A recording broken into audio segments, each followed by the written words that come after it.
Hello and welcome to part 9. That's right, you heard it here first. Part 9 of the TSSI series.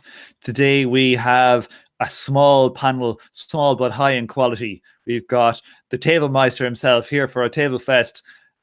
Emmanuel, say hi. Hi, this is Emmanuel in Stockholm, Sweden, trying to simultaneously value my love for this show and my just wishing for this goddamn book to be over. Join the club. We're nearly halfway there. And next, over to Lexi. Lexi, what's happening? Hey, this is Lexi in the shadow of New York City, temporally reflecting on how much time in my 20s I'm spending reading Marxist value theory. The answer to that is not enough. Okay, last time we got to basically the start. We just did the introduction parts to chapter 7, and today we're going to be hitting some lovely tables. So we started the last time we ran through this first table, but I think we'll just have a quick go over of it again. This one is, we're setting up a number of tables here so we can look at what happens to the falling rate of profit in cases where we do our inputs and outputs simultaneously. And then we're going to have a look at how they get on when we do it the right way and don't do it temporally. And then also we're going to involve a complicated example finally, which will show us what happens in the case of where we have a bit of inflation going on and what that means to the rate of profit. Okay, so we're going to be using our melt and it's going to be mashing our heads.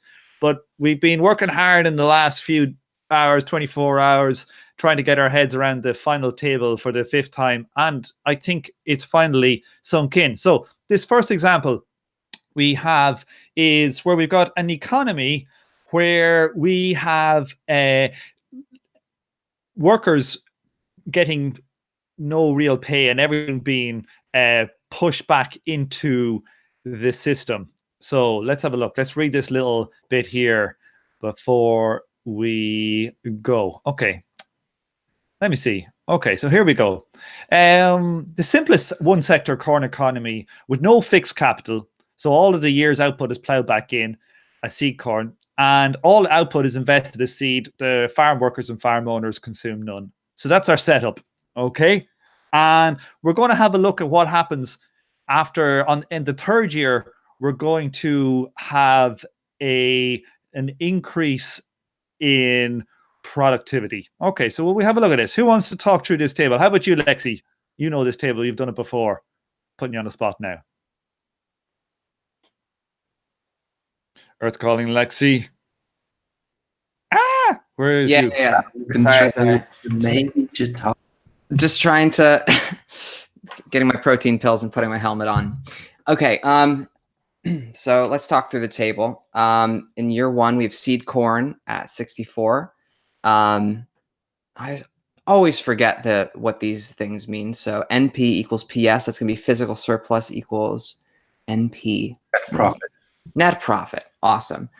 And then, so that's going to be 16 for the 1st year. Got corn output, which is just seed corn plus the net profit. So that'll be 80. And then we have our rate of profit, which is the physical surplus over the seed corn. That's 25%. And then living labor is 80.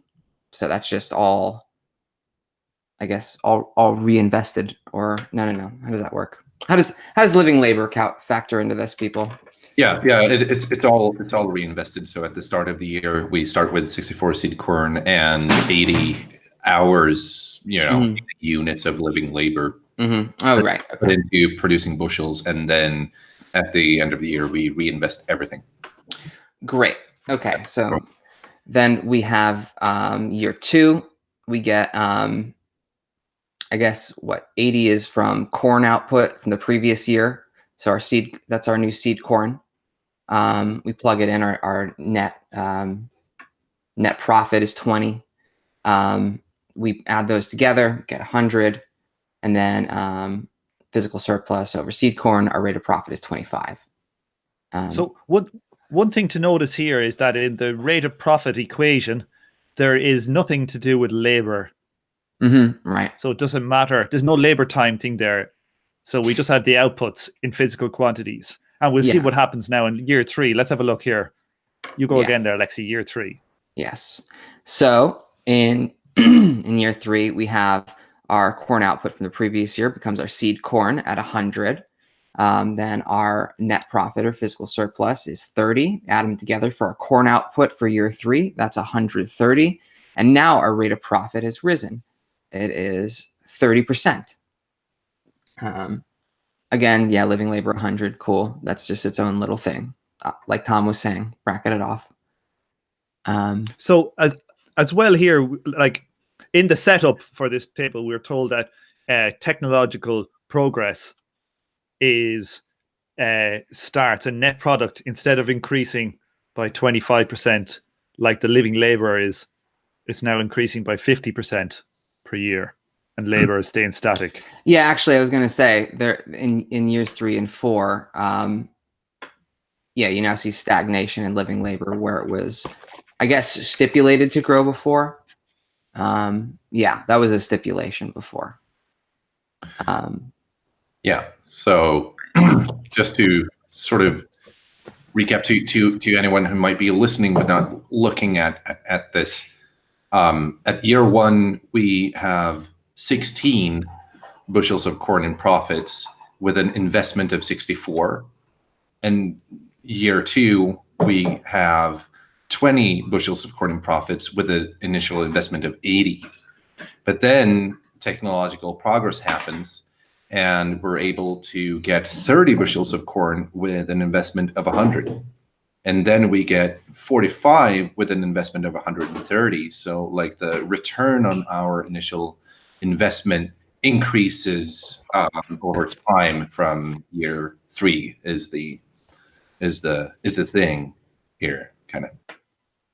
Yeah. So I was just going to go over year 4.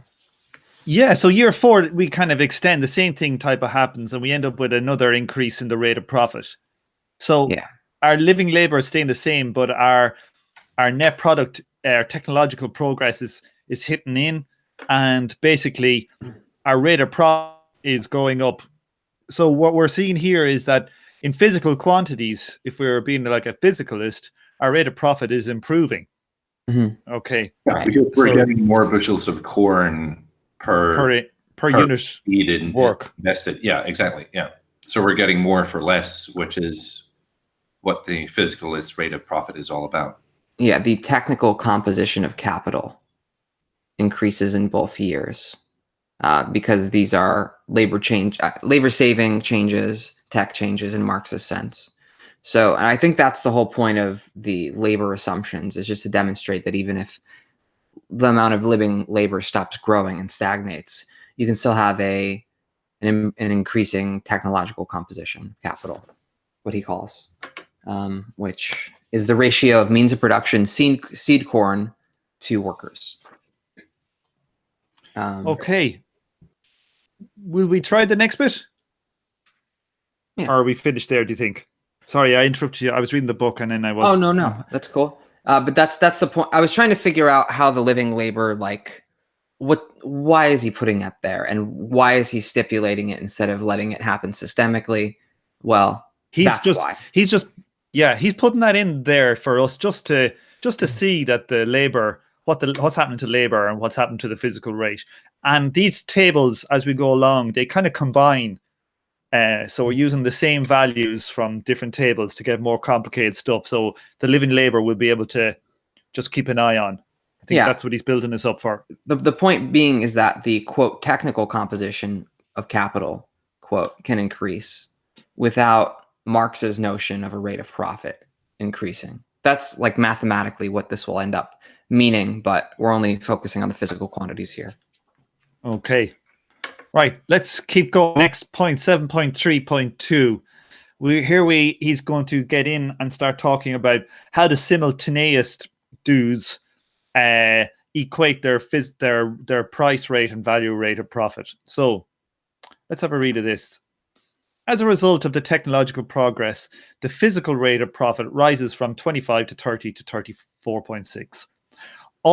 According to all simultaneous interpretations of Marx's value theory, the new interpretation and the simultaneous single system interpretation, so the SSIs, not the TSSIs, as well as the simultaneous dual system interpretations, the value rate of profit follows precisely the same trajectory as does the nominal price rate of profit. Okay. Since these general results are not byproducts of the present, blah, blah, blah, blah, blah. These prove that Okishio was right and Marx was wrong. Rising productivity tends to raise, not lower the rate of profit. Okay. Yeah, because Now, you get more for the same investment. That's why, just to. Okay. Yeah. Let's read this next little bit as well. There's a lot of meat in the. I feel like we're going to be reading out nearly the entire couple of next pages, but there is a lot of meat. Okay, so yet, as all simultaneous recognize, the technological progress causes productivity to increase, therefore causes the per unit value of corn to decline.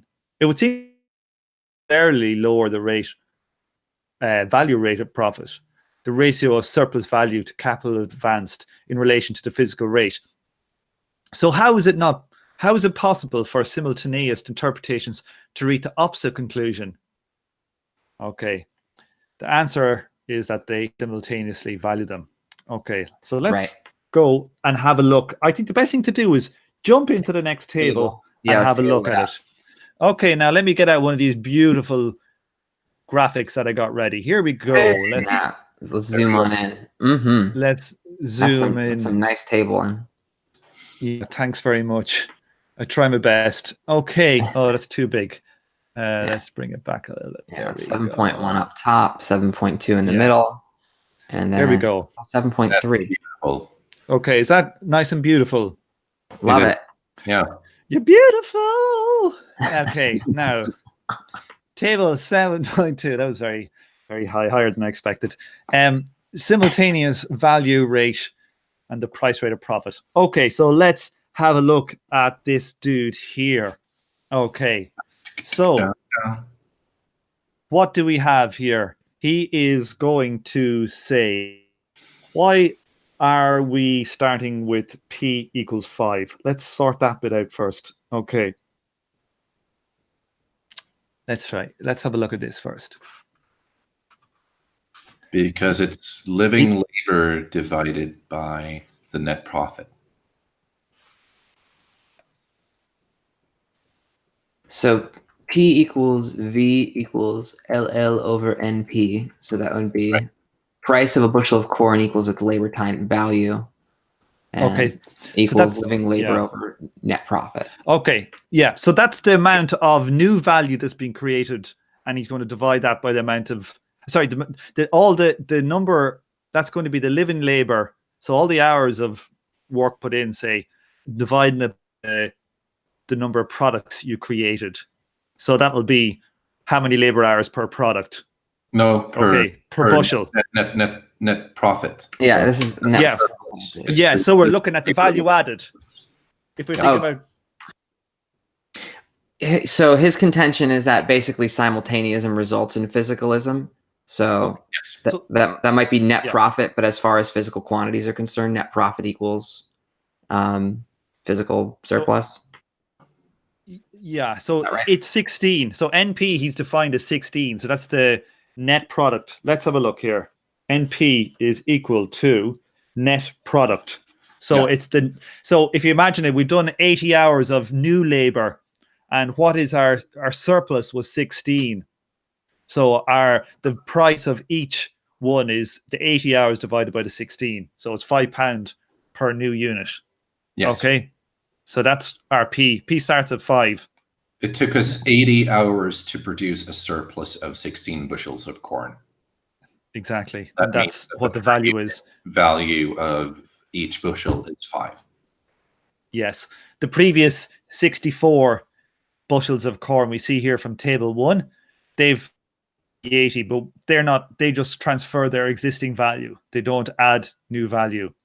So how we figure out what the price is from the new ones divided by the existing, or by the new product divided by the amount of labor that went into them. Okay, now we got our C, our capital. So that's our price times the seed capital, which is 64 times 5, which is 320. Okay, we got our new value, which is living labor, which is 80 hours of living labor. Yeah. Yeah. Or otherwise, you know, you could look at it, it'd be like NP times P surplus. So yeah. So and also then we have our total value then is going to be our new value and our old value. Yeah. So it's going to be our 320 plus 80. Okay. Yeah. It's going to be the value transferred by the seed corn plus the new value added. So that's what Marx's law says, that every commodity is the value transferred by constant capital and the new value added by living labor. So we have 320, let's say, units of value transferred by the seed corn, and we have 80 units of living labor added. So 320 plus 80, 400. Okay, so now let's have a look at our new at the next line. So we've got, this time we got 100 divided by 20 gives us, stayed the same. The price has stayed the same. Our capital is 400 quid. So that's our 8 times 5, 400. Our living labor is 100, and then we got 500. Rate of profit stays the same. So everything is lovely jubbly. No changes here at all yet. Now, in year 3, we're going to see there is going to be an increase in the productivity. So now we're is going to go to 30. Okay, so this is the bad boy. Something's going to start happening here. Let's have a look. So our living labor is 100 this time, and we're dividing that by our net product, which is 30. So our price now has gone to 3.333. Our capital is 100 times 3.333. Our living labor is still 100, and we have our 100 plus 333. So we got 433 here, and our rate of profit is 100 over C, 333. So our rate of profit's gone up. So let's just stop here for a moment and see what has happened here. So year 2 and year 3, we're doing the exact same amount of labor. We're still doing $100, say, or 100 hours worth of labor. But instead of getting a surplus of 20, now we get a surplus of 30 for the same amount of work. And what does Marx's law of value say? Well, it says that with increasing productivity, we're going to have the price drop as well.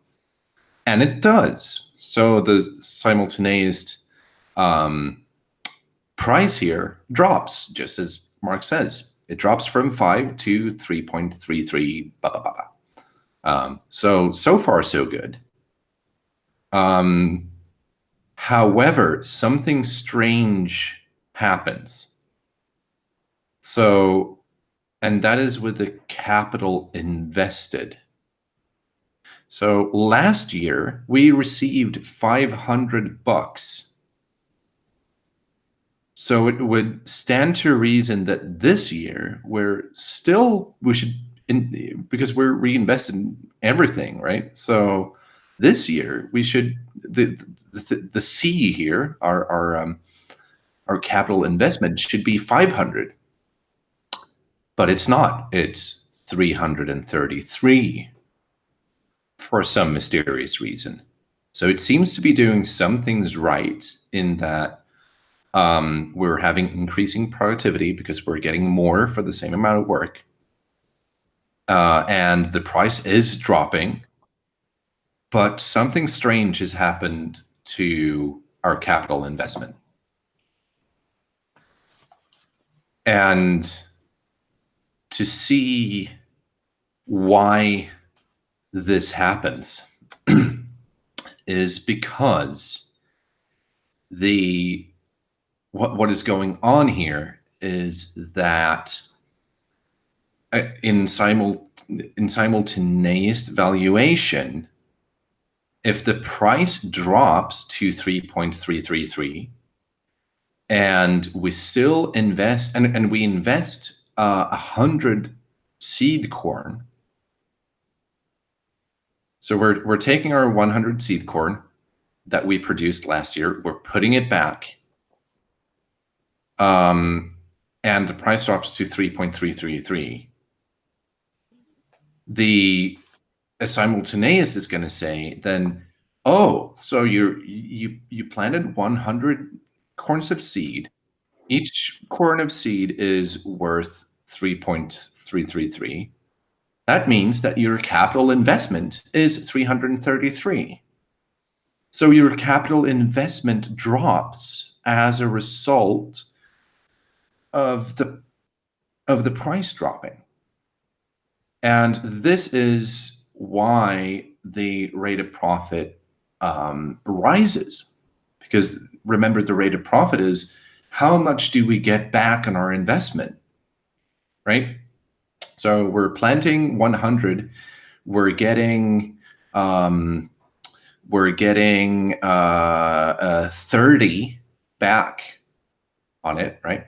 Okay, so we have our profits, and we have to see how, how much money, how much capital did we have to invest in order to get that surplus. So it's the profits divided by the investment. And since simultaneous valuation here drops the capital invested to 333 instead of 500, we're seeing a rise in the rate of profit. Okay, can we read this section here? Mm-hmm. Yeah, it's basically saying the same thing. So yeah, but it's a lot clearer in the tables. Maybe. Okay, let me have a go at reading this bit just for people. So yeah, so once technological progress begins, however, the capital advanced of 1 year falls below the previous year's total value of output, even though all that output is being reinvested as seed. For example, 100 bushels of output of year 2, all of which are planted as seed in year 3, are sold for $500 and bought for $500. Yeah, but what is recorded in the simultaneous books is an advance of only $333. Yes. And in fact, 1/3 of the purchase price has vanished into thin air. The miracle of simultaneous valuation has caused it to disappear. Since a bushel of corn is worth $3.33 at the end of year 3, a bushel of corn purchased at the start of the year for $5 is retroactively revalued as $3.33. And this is what causes the rate of profit to rise. Yep. Yeah, he goes on to say, I'm not suggesting that the decline in the value of the seed corn should actually cause the rate of profit to fall.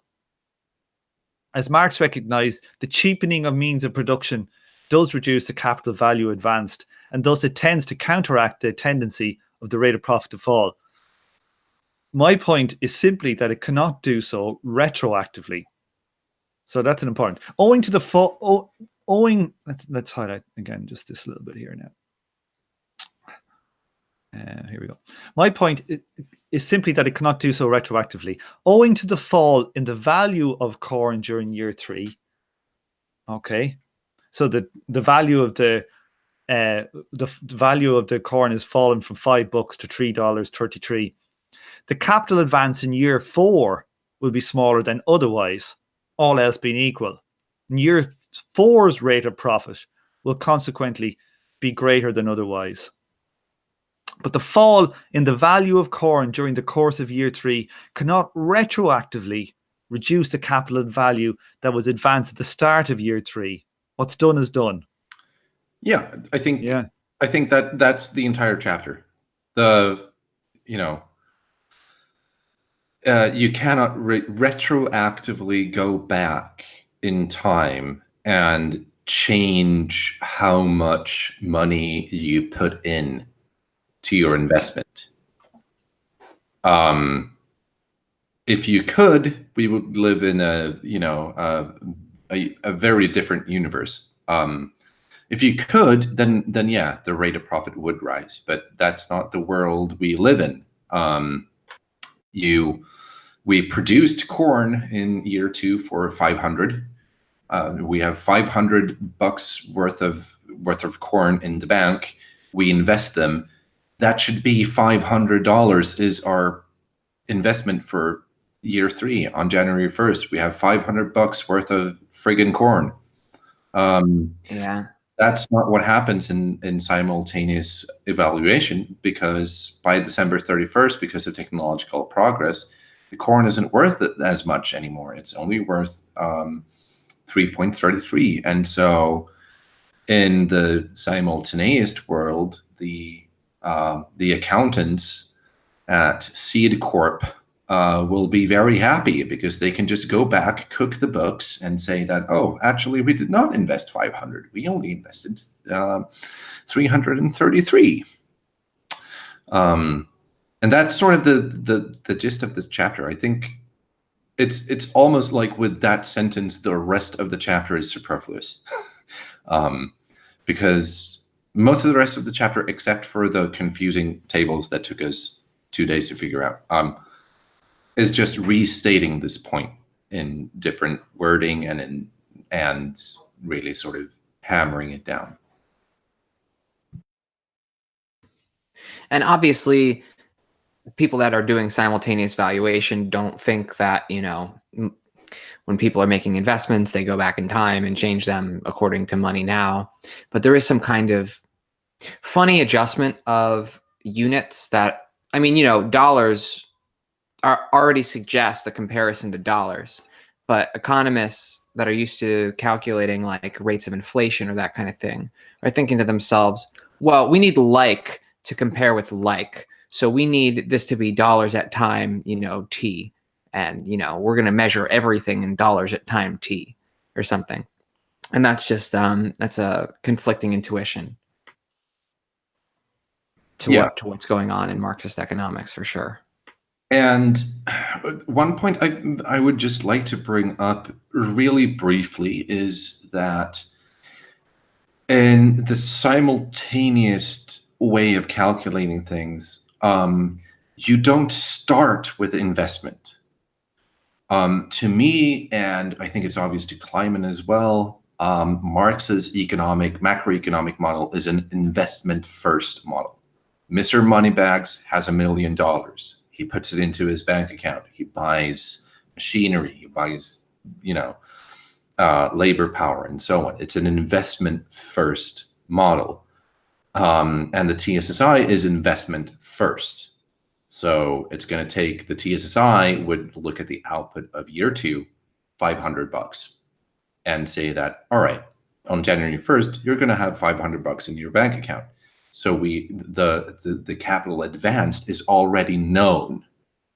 Whereas in the simultaneous camp, the capital advanced is not known, but rather calculated.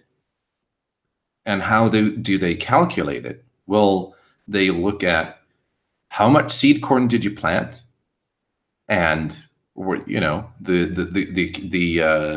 the gnome accountants at Fantasy Seed Corp Inc. are going to say, well, we planted 100 seeds. And the simultaneous economist will ask, well, how much is every seed worth? And they're going to say, well, every seed corn now, due to technological change, is only worth $3.33. Aha. So therefore, your capital investment is 333. It's calculated rather than given by the actual amount of cash you really, as a matter of indubitable fact, have in the bank. And this is sort of at the crux of the issue. It's a small point, but I think it's an important one. Lexi, do you want to read that paragraph there? This is where Andrew says the exact point, as far as I know. Let's do it. The same thing holds true in the case of fixed capital. When declining prices cause the value of fixed assets to fall, a company cannot simply declare that it invested less to acquire those assets than it actually invested. The size of its investment can only be reduced by taking a loss or by increasing the company's depreciation expense, both of which lower its rate of profit. Here again, it is only the rate of profit of subsequent years, not the current year's rate, which tends to rise as a result of the cheapening of means of production. And that is at John Romer, who extended the Okishio theorem for fixed capital. So let's just take a moment and like appreciate in what kind of world we would live in if this were true. So like, imagine you buy a house for, I don't know what a house costs in the US. Let's say $1 million, right? And you finance all of that with a bank. Fair. Right. Okay. So you go to the bank and you say, "Hey, I want to borrow $1 million, please." And they say, "All right, here you go. You're a trustworthy fella." And you buy a house, so all of your $1 million are now bound up in the house. Next year, you know, Freddie Mac and Fannie Mae goes bankrupt, and there's a housing crisis, and now your house is only worth $500,000. And the bank comes knocking on your door saying, "Hey, we would like that money back now, please. Could we have our $1 million?" And you say, "What $1 million? I only borrowed 500,000." You know, the value of the house right now is 500,000. So that means my initial investment was 500,000. I never borrowed $1 million from you. Those 1 million are worth 500,000. So I owe you 500,000 bucks. What the fuck is the big deal? Like, imagine if we lived in that kind of world. Like, capitalism could not operate if this were the case. But I mean, imagine you say to them, "Okay, take the house." You know what will happen to the bank? The bank will book that house on the current market value at 500 grand, and they'll take a $500,000 loss, and they'll go bust. Yeah, but the simultaneous will say that no, you paid back the full value of that house because your initial investment was only 500,000, since that's what the house is actually worth. And this is what happens, Larry. To quote the Big Lebowski, this is what happens when the capital invested is not given. Right?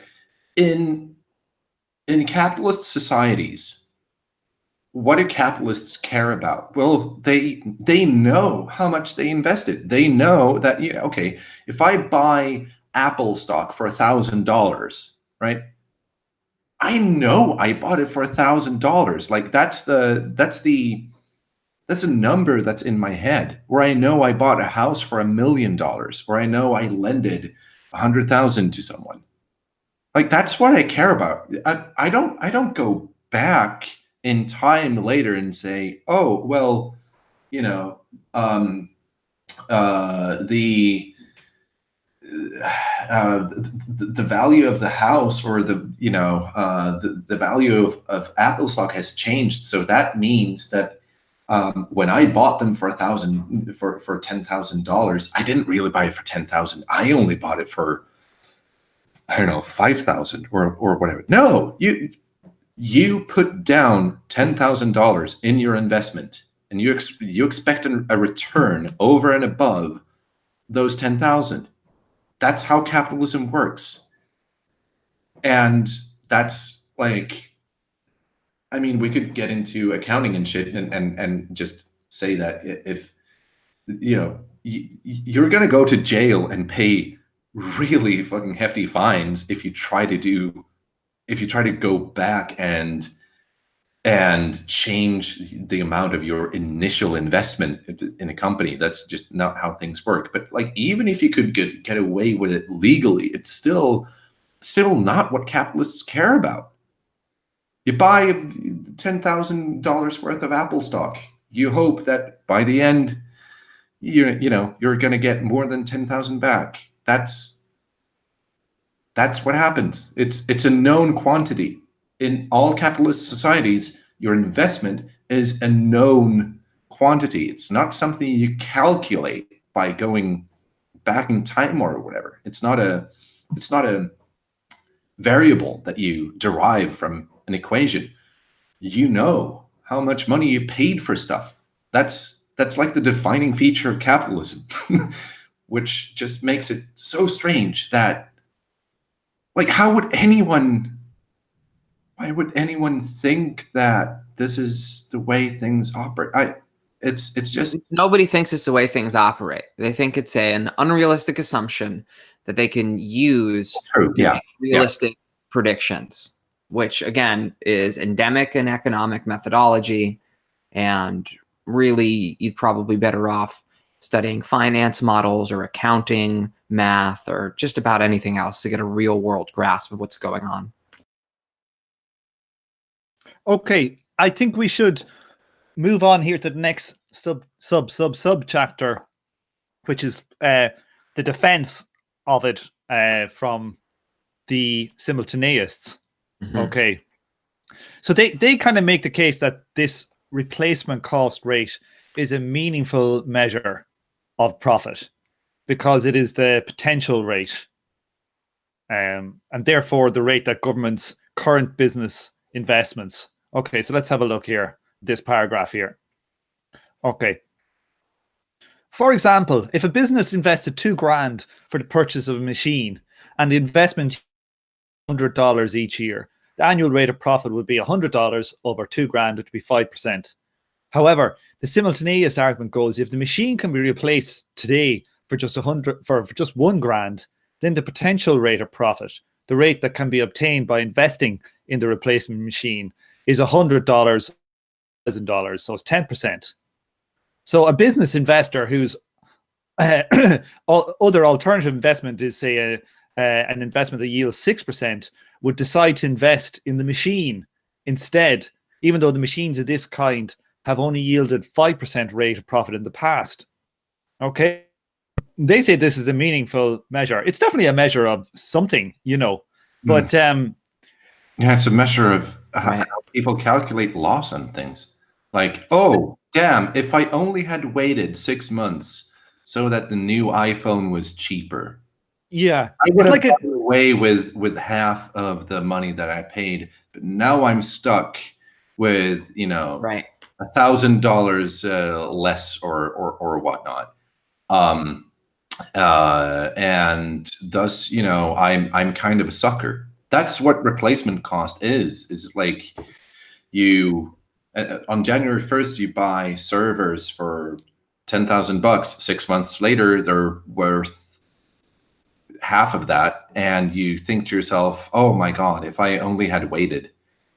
But like, you're still going to take your loss. I mean, it's. Yeah, I think they're trying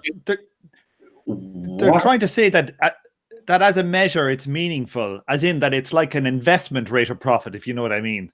It's like a potential investment rate of profit. Yeah, but like, again, that's not how capitalism works. Like, if I agree. Right. But I'm sorry, I'm just ranting at this because I understand why. Subchapter like maybe lose my shit. I mean, I get it. It's just that in this book, at least the strongest forms of these arguments, the forms of these arguments that I think are most convincing, is you say none of these methodological moves are necessarily, by themselves disallowed or useless or bullshit. It's just, does this work for what you're trying to do with it? And for trying to model Marx with it, it's bullshit. Okay, let's just read this because I think this is important here. Yet, even if we were to grant the legitimacy of the replacement cost rate of profit, for the sake of argument, the issue here is whether simultaneous interpretations are adequate as interpretations of Marx's long-term falling the rate of profit. Is the replacement cost of profit a correct measure of the rate of profit to which the law refers? And he says it's clearly not. one cannot deduce the long-term falling rate of profit from Marx's premises when the replacement cost is used. It never tends to fall as a result of rising productivity. Hence, the replacement cost interpretation creates an avoidable inconsistency.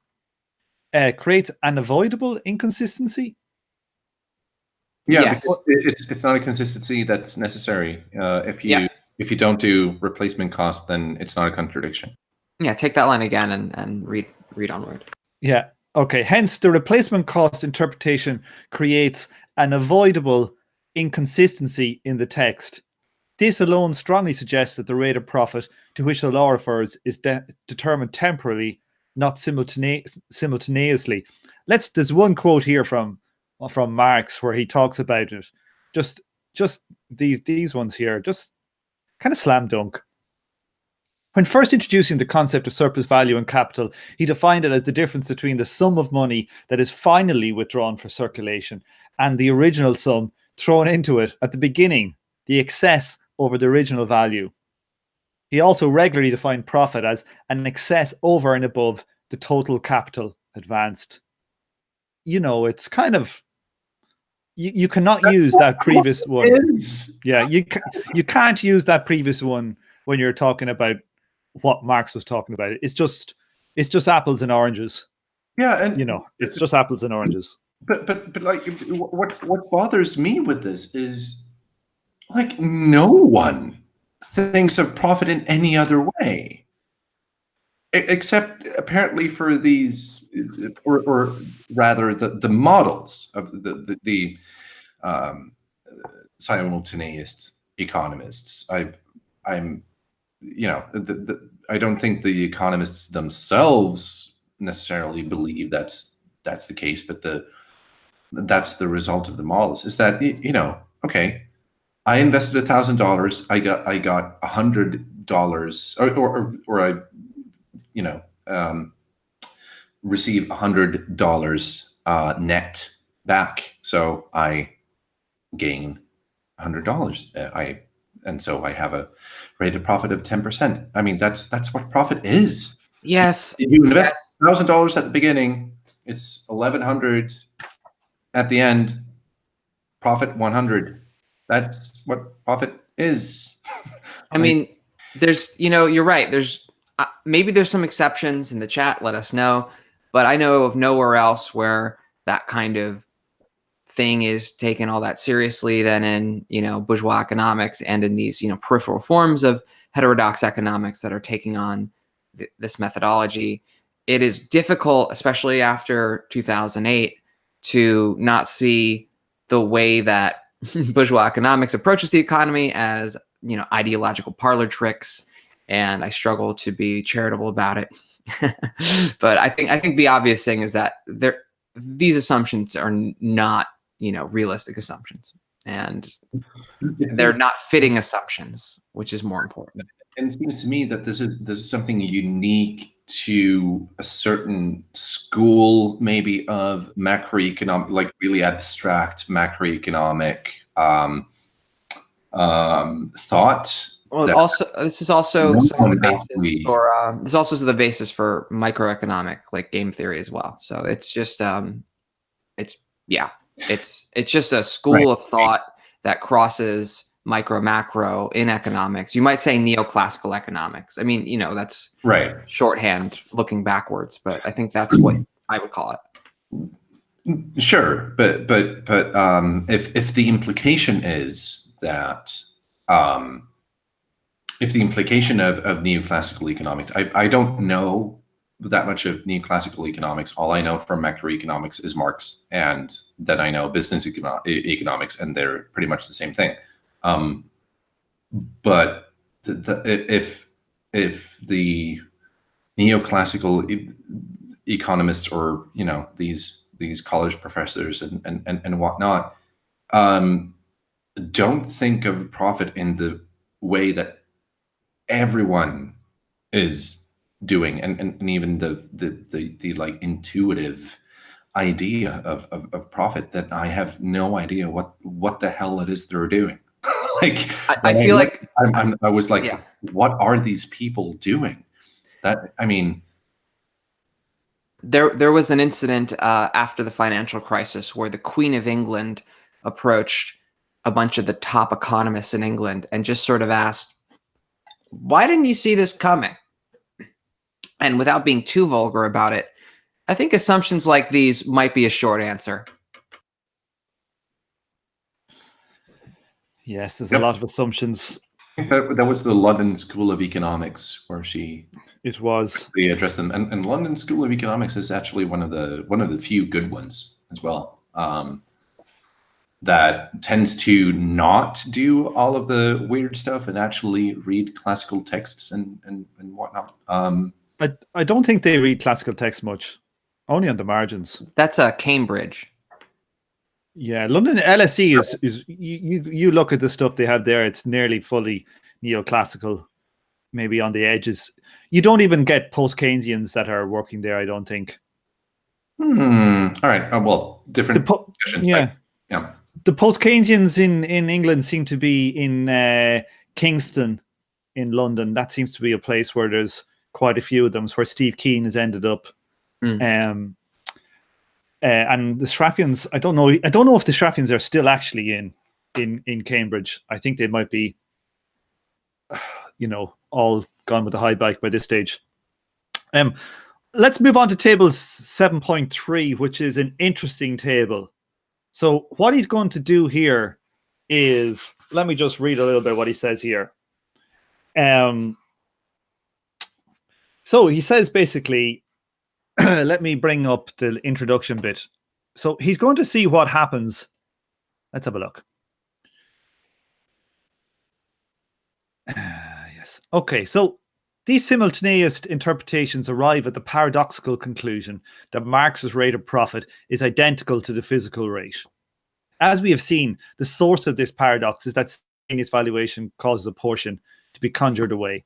The following question then arises: might it be the case that after this error is corrected, okay, so if we don't conjure away that bit of value that we saw in the previous table,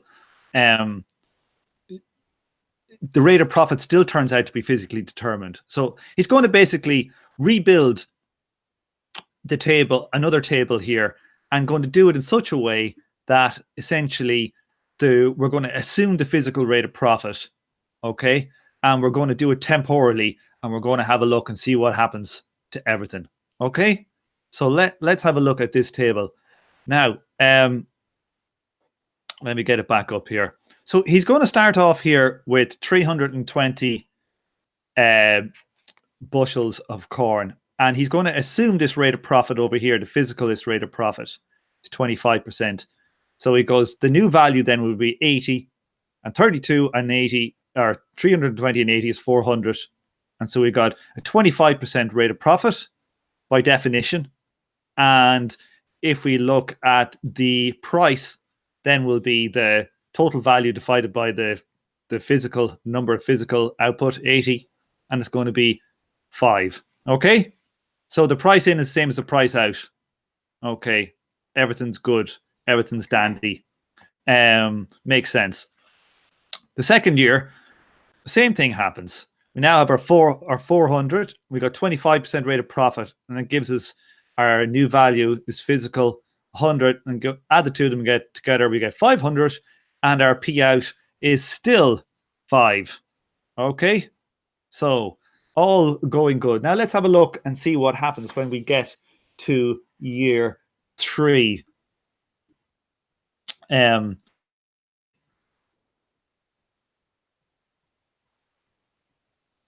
Okay, so let's have a look here. When we do it again, we assume it's going to be 30%. Okay, we're assuming the physical rate of profit. We get 150, we get 650, then in total, we get our 500 constant capital and our 150 new value. So we get 650, okay? And we divide 650 by the 130, okay, our physical outputs, and we get 5 for the value. Okay. Again, the next year, we do the same again, and our rate of profit gives us 875. And what we've seen here is our price out is 5 quid. So what is happening when we do it temporarily and our rate of profit is determined physically, we figure out that the price, the unit price, what happens to it? It doesn't go down. Okay? So if we assume the rate of profit is physically determined and we are using less and less labor, what happens? Our price stays static. So it is essentially saying that labor is not linked to improvements in productivity of labor productivity is not linked to falls in the rate in prices. Does that make sense? Yep. Yeah. We So- accidentally derived all of these tables in the, not the last episode, but the one before that, with the total value and the V transferred by constant capital and stuff with the economy that couldn't grow.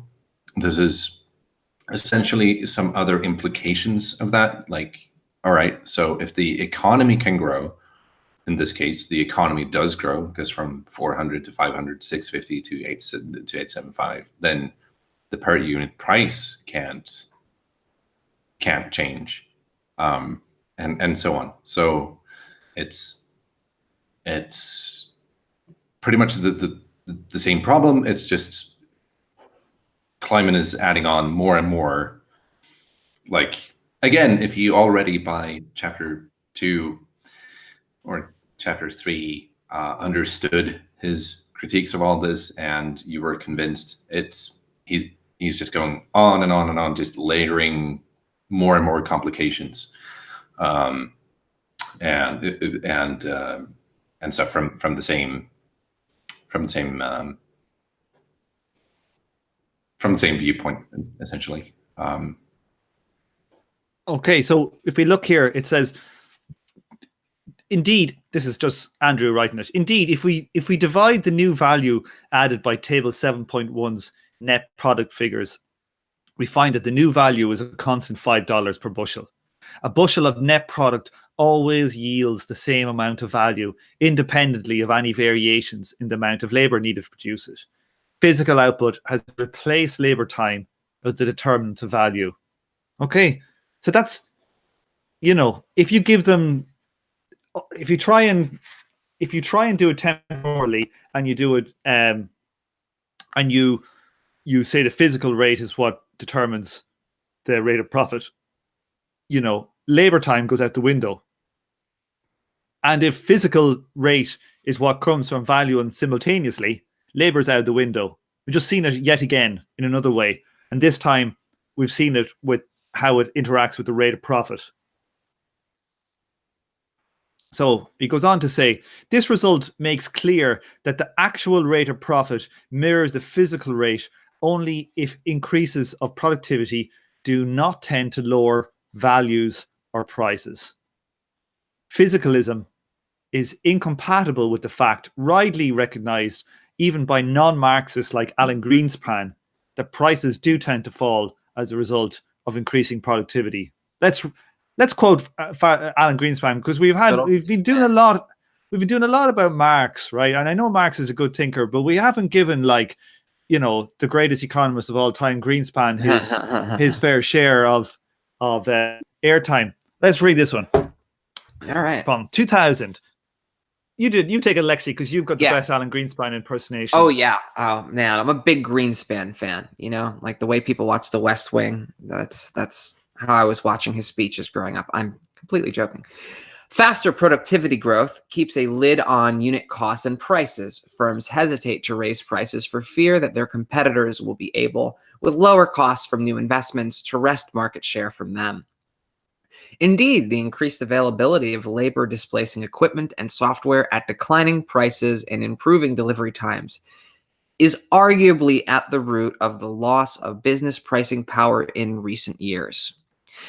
Now, you have to wonder, who I have to assume is an educated economist, and Alan Greenspan, he maybe said those lines with extreme trepidation, for he probably understands the classical heritage of the falling rate of profit and what a troubling thing it was. I just have to imagine what he was thinking. Maybe he was on some kind of, I don't know, what's the word? Benzodiazepine or something to kind of make him chill, but like I would be panicking a little bit. That's just me.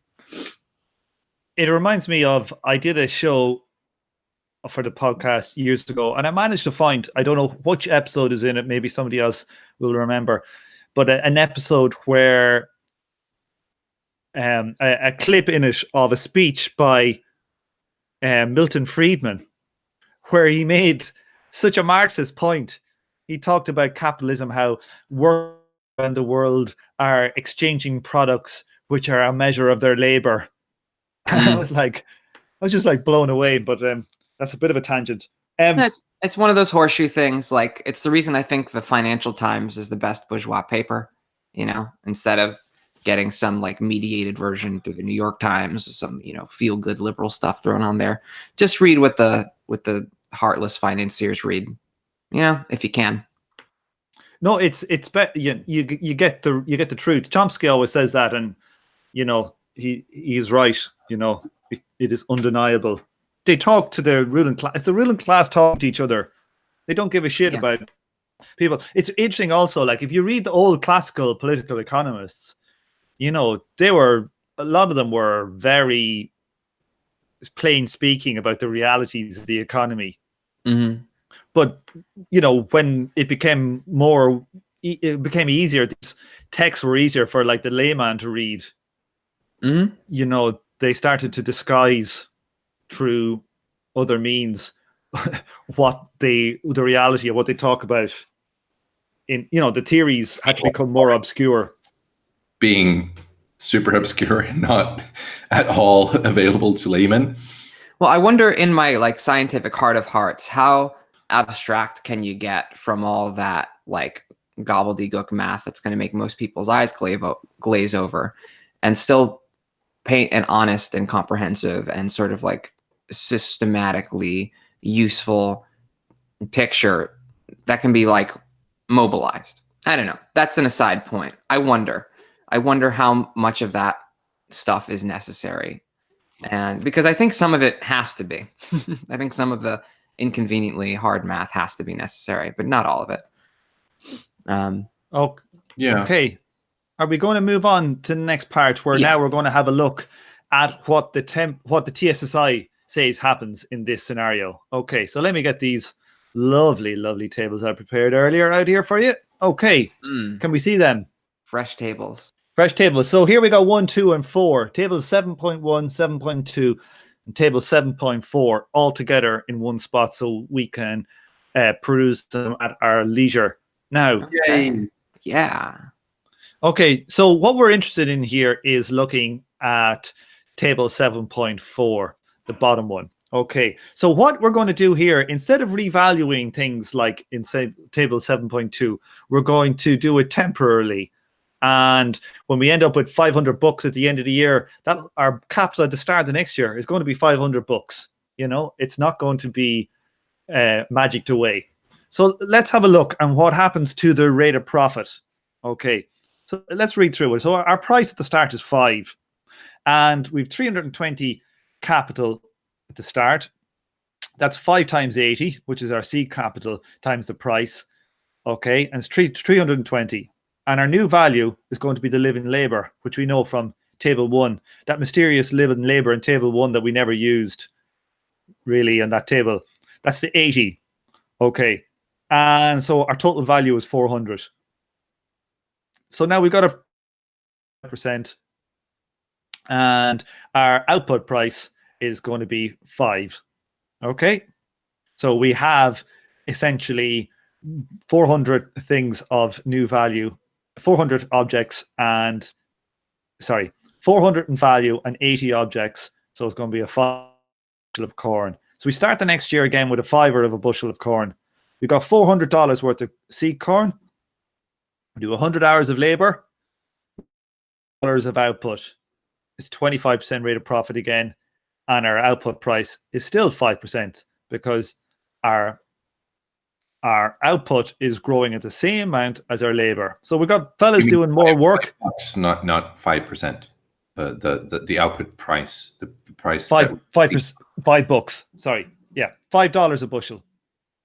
So we have our laborers are doing more hours of work in that year, and they're producing a corresponding ratioed more amount of bushels of corn. So everybody's good. There's no inflation. Everything is grand.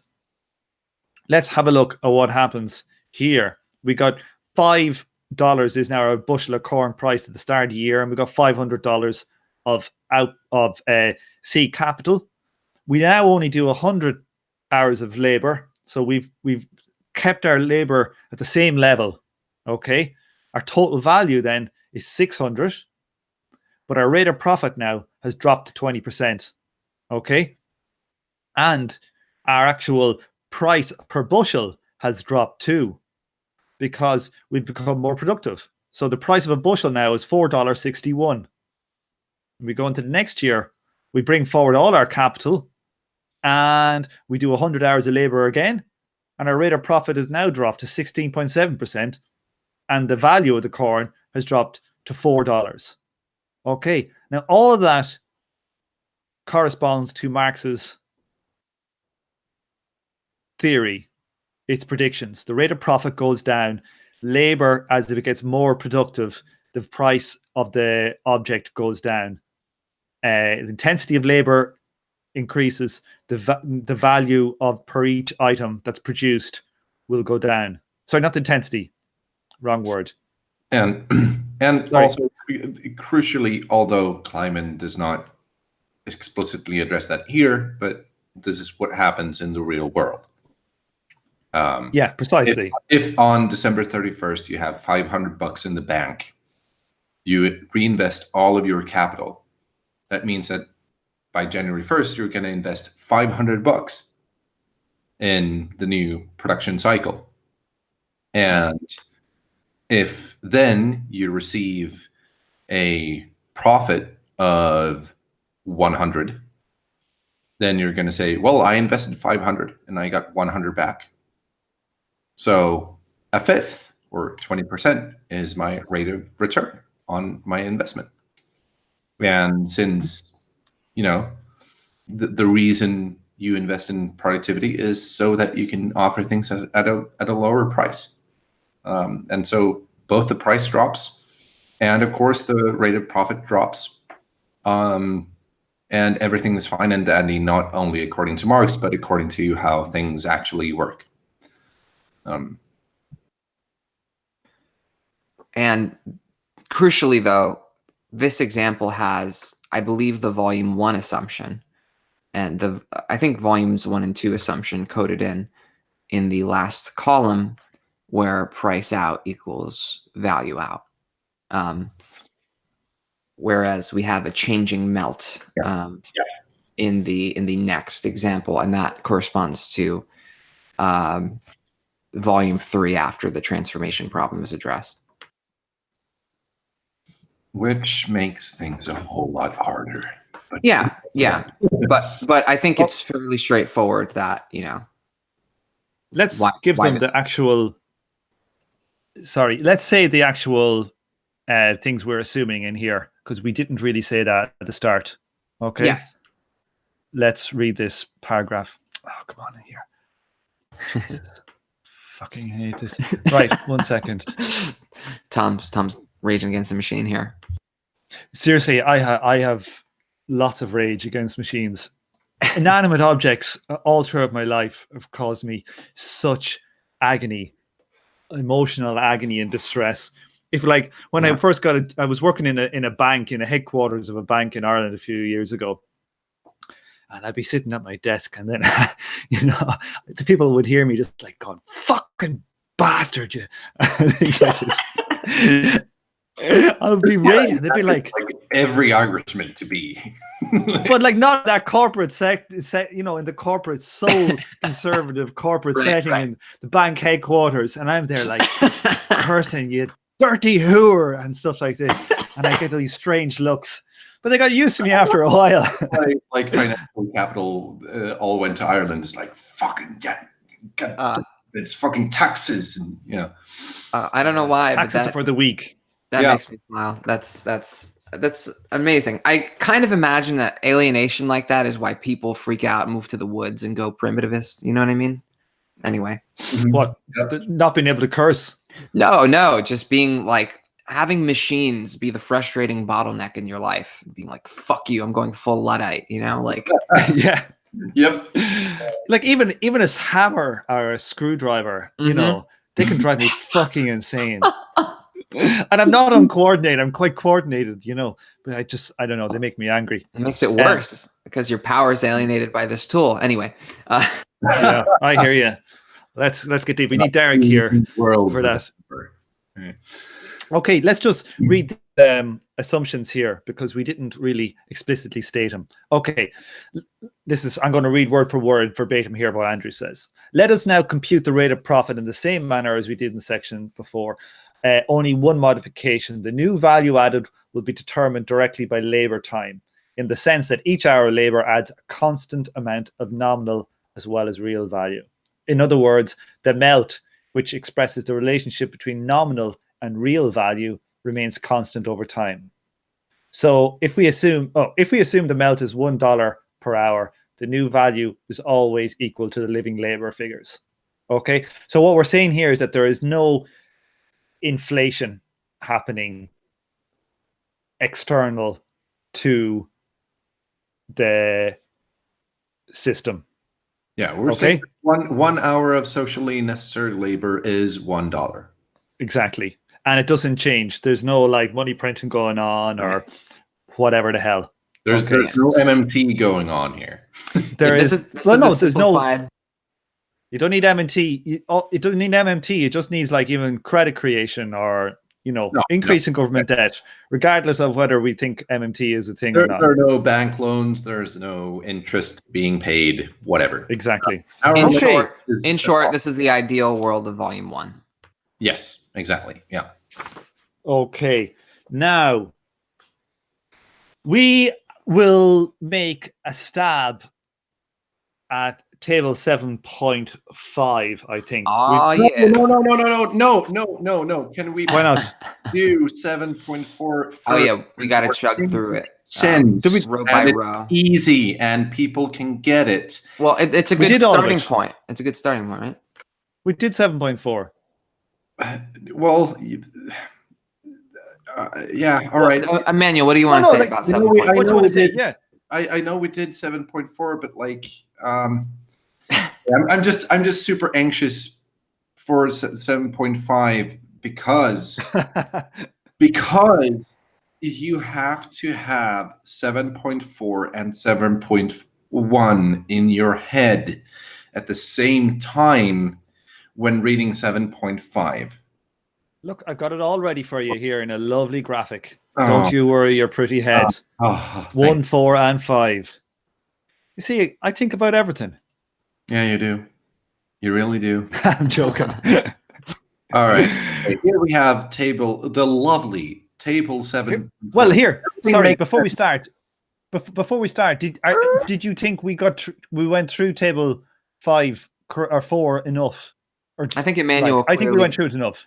Emmanuel clearly wants to extrapolate a little more. Yeah. Well, it's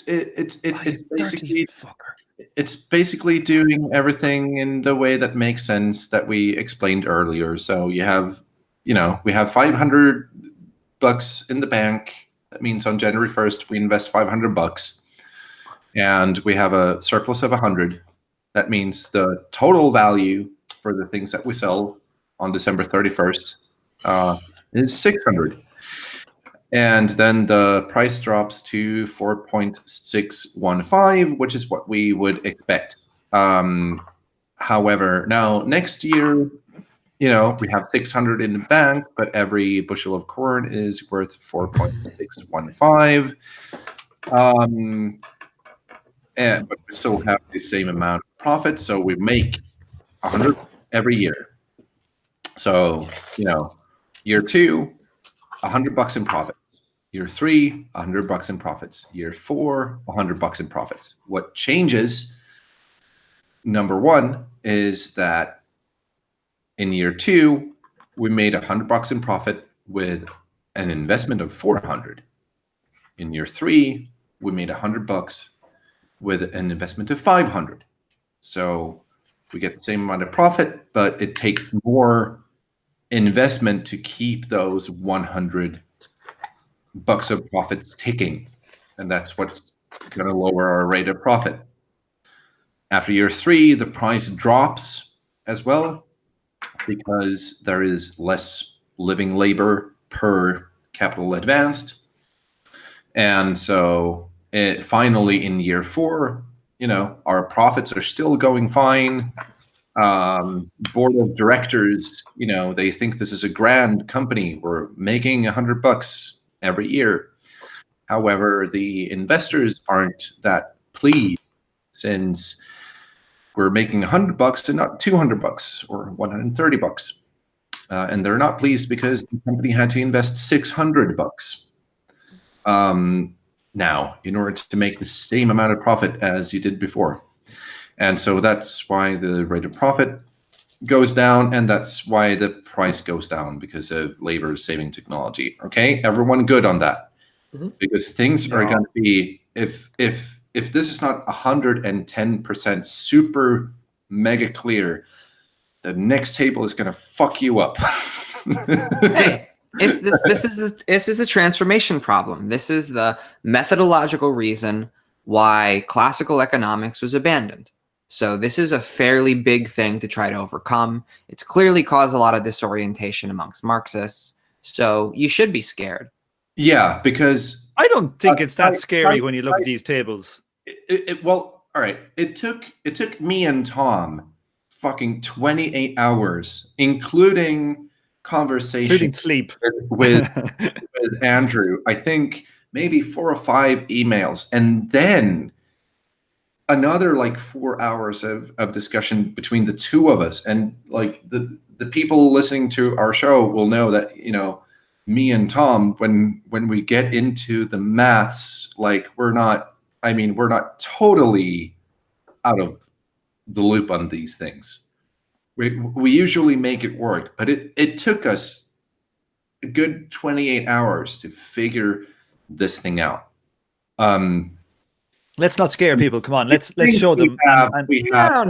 We're not being pretentious here. Most theory podcasts are pretty pretentious. We're working this out, as people in good faith, trying to figure out the maths, outside of university setting. So I think it's kind of cool that we're projecting this, honestly, because most people want to project being know-it-alls, and we're honestly just working through a hard topic.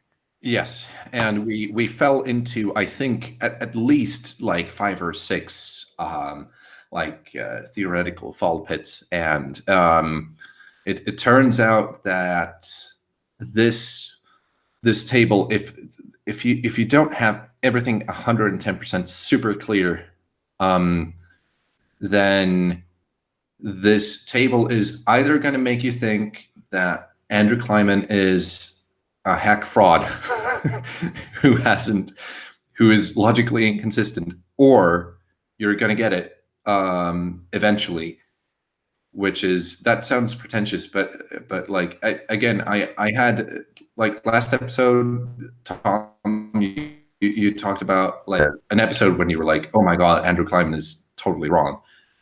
We had a collective one between Tom and me because of this goddamn table, and that lasted almost a good day before we finally satisfied, I think, with the answer that we got. So, all right, but we're not gonna go through all of the hoops. Okay, this is a bit much. This is a bit much. Let's just get into it. Go right to the conclusion about what's so. Let's talk about this. Let's talk about what this table is. What our problem, or what are we setting up to try and do here? What Andrew is trying to set up here with table 7.5 is he's trying to introduce inflation. Okay, he's trying to introduce a rising melt. Okay, so this idea of the melt will be, we have this idea that in 7.4, 1 hour of labor is worth $1. But here we start the year on January 1st with 1 hour labor being worth $1, but then the value of the dollar sinks such that by December 31st, 1 hour is now worth $1.20. So Exactly. the value of the dollar to actual real value drops by 20% every 12 months. And Yes. so this means that on December 31st, the amount of cash that we'll get is going to be higher than we would expect given the $1 per labor hour on January 1st. Oh, yeah. yeah. So that's it. So essentially, the value of labor is the price of labor is increasing. Okay, the price of labor was you were getting $1 an hour for your wage. Now you're going to get $1.20. Next year it's going to be no. Wages are abstracted here. This is just the value added by labor. We're not paying. Okay. That's correct. Let me be more precise. When you say the price of labor. Yeah, no, you're dead right. Start again. We'll do it clearly. Sell the stuff on December 31st, we get a bag of cash. And how do we know how many dollars the actual hours of labor that was put into the corn are worth in December 31st dollar terms? Okay, let me just be precise and say it again.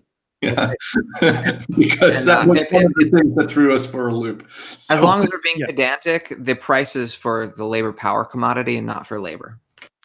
No, it's opposite. It's not a part of this.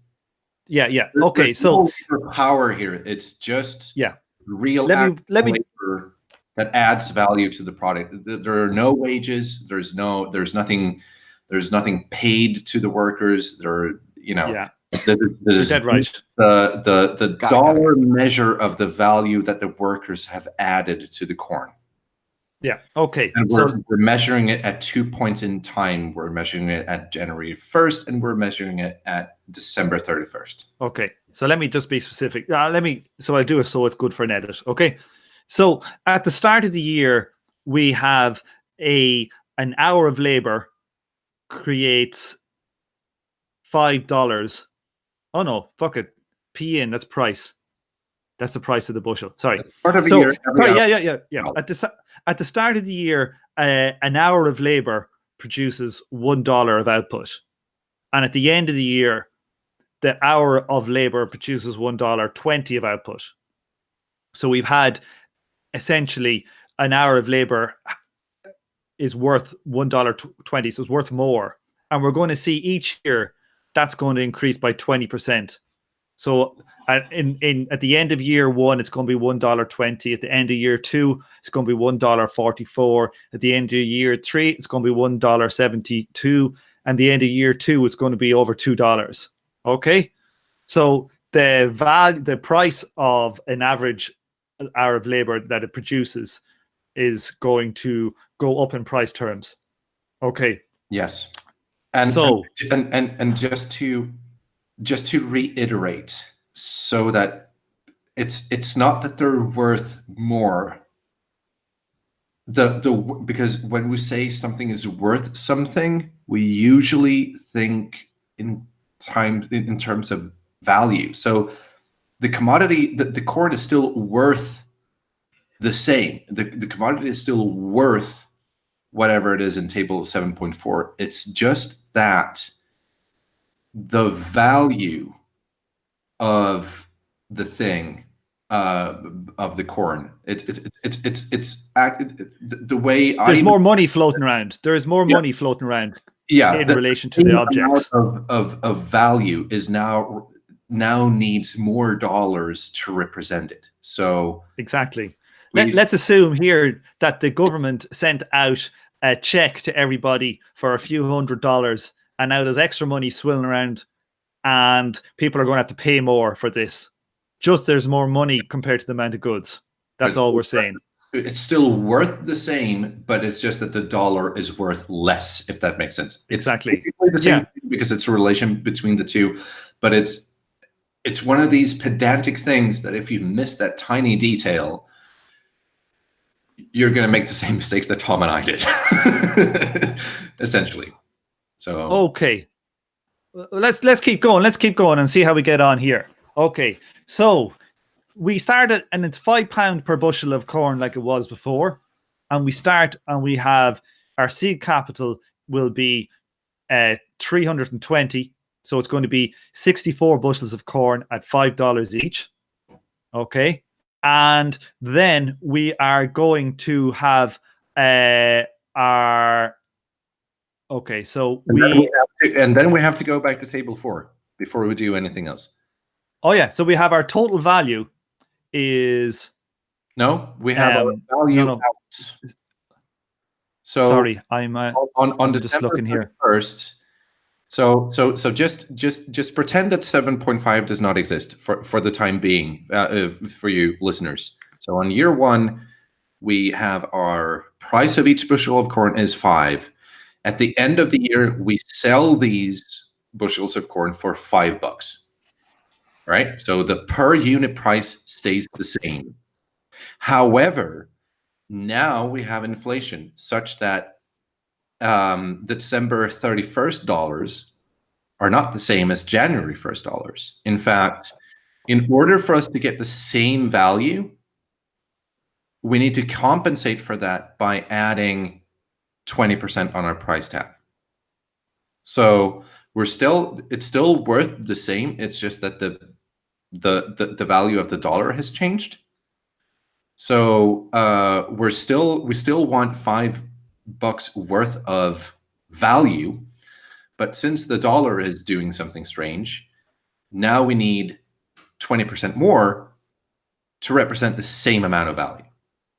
So the dollars that actually go into our bank account on December 31st is not $5, but $6. It's still representing the same amount of value, but when we go into our bank account and look, we have $6 per bushel of corn paid to us, and a total money bag, a total cash balance of let's say what it says of 480.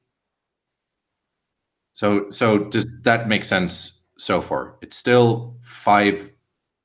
It's still worth the same amount as before. It's just that when we actually go to market, we find that the dollar is now worth a lot less.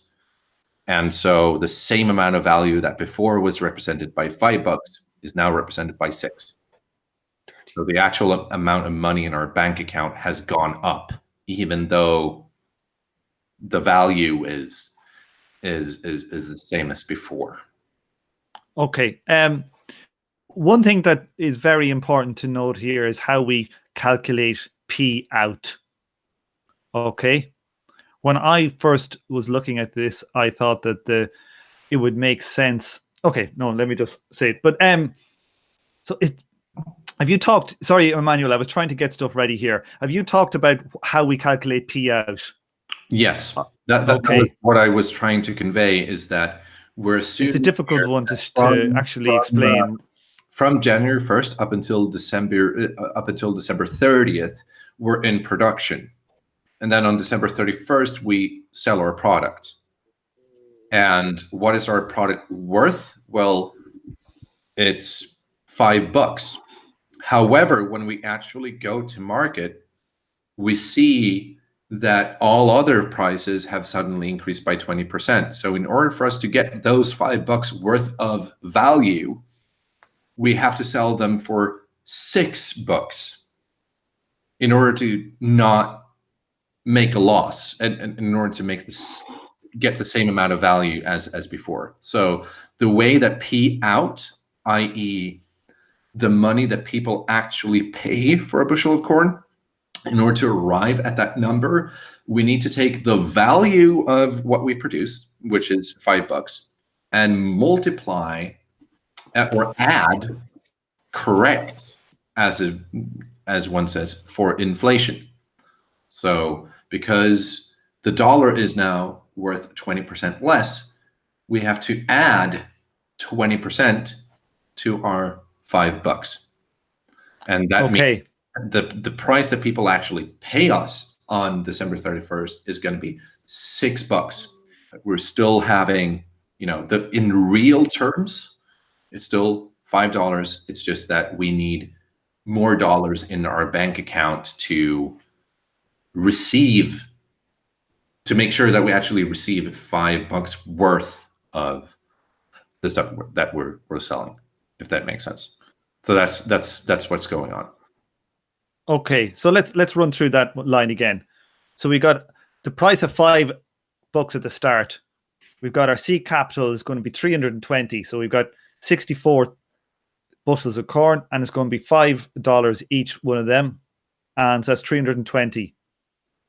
Now we know from this table here, table 4, that our total value is going to be $400, 400 in labor hours at the end of the year. But we've got our melt. And $400 because in 7.4 we assumed that each buck is one labor. Exactly. Hour. So this is hours of labor. So yeah. But we've got our melt now, which is saying that our labor price has now gone up 20%. So we got 400 times essentially 1.2, and it's going to give us our 480. Yes. Can we get a zoom on that, baby? The text is small. It is small. It doesn't, because it's a very wide table. I don't know if that's any better. Indeed. Okay. So, and what we have then is we look at our new value. Our new value is our total value minus our input. Minus our inputs. So it's our 480 minus our 320, our seed corn priced at the original price. And we do 480 is the price we got for all our corn when we sold it. And the new value that we've added by definition is the difference between what we put in and what we withdrew from the market. Okay, so that's 160. Now let's have a look up above and look at what the new value was. Up above, the value was £80 or $80. It still is 80. It's just the case that now we need $160 to represent those 80, because the dollar is doing something strange, i.e., depreciating in value. Maybe I'm going.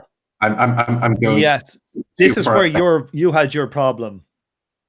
Yes, but it's so it's not the case that we're looking at two entirely different things here.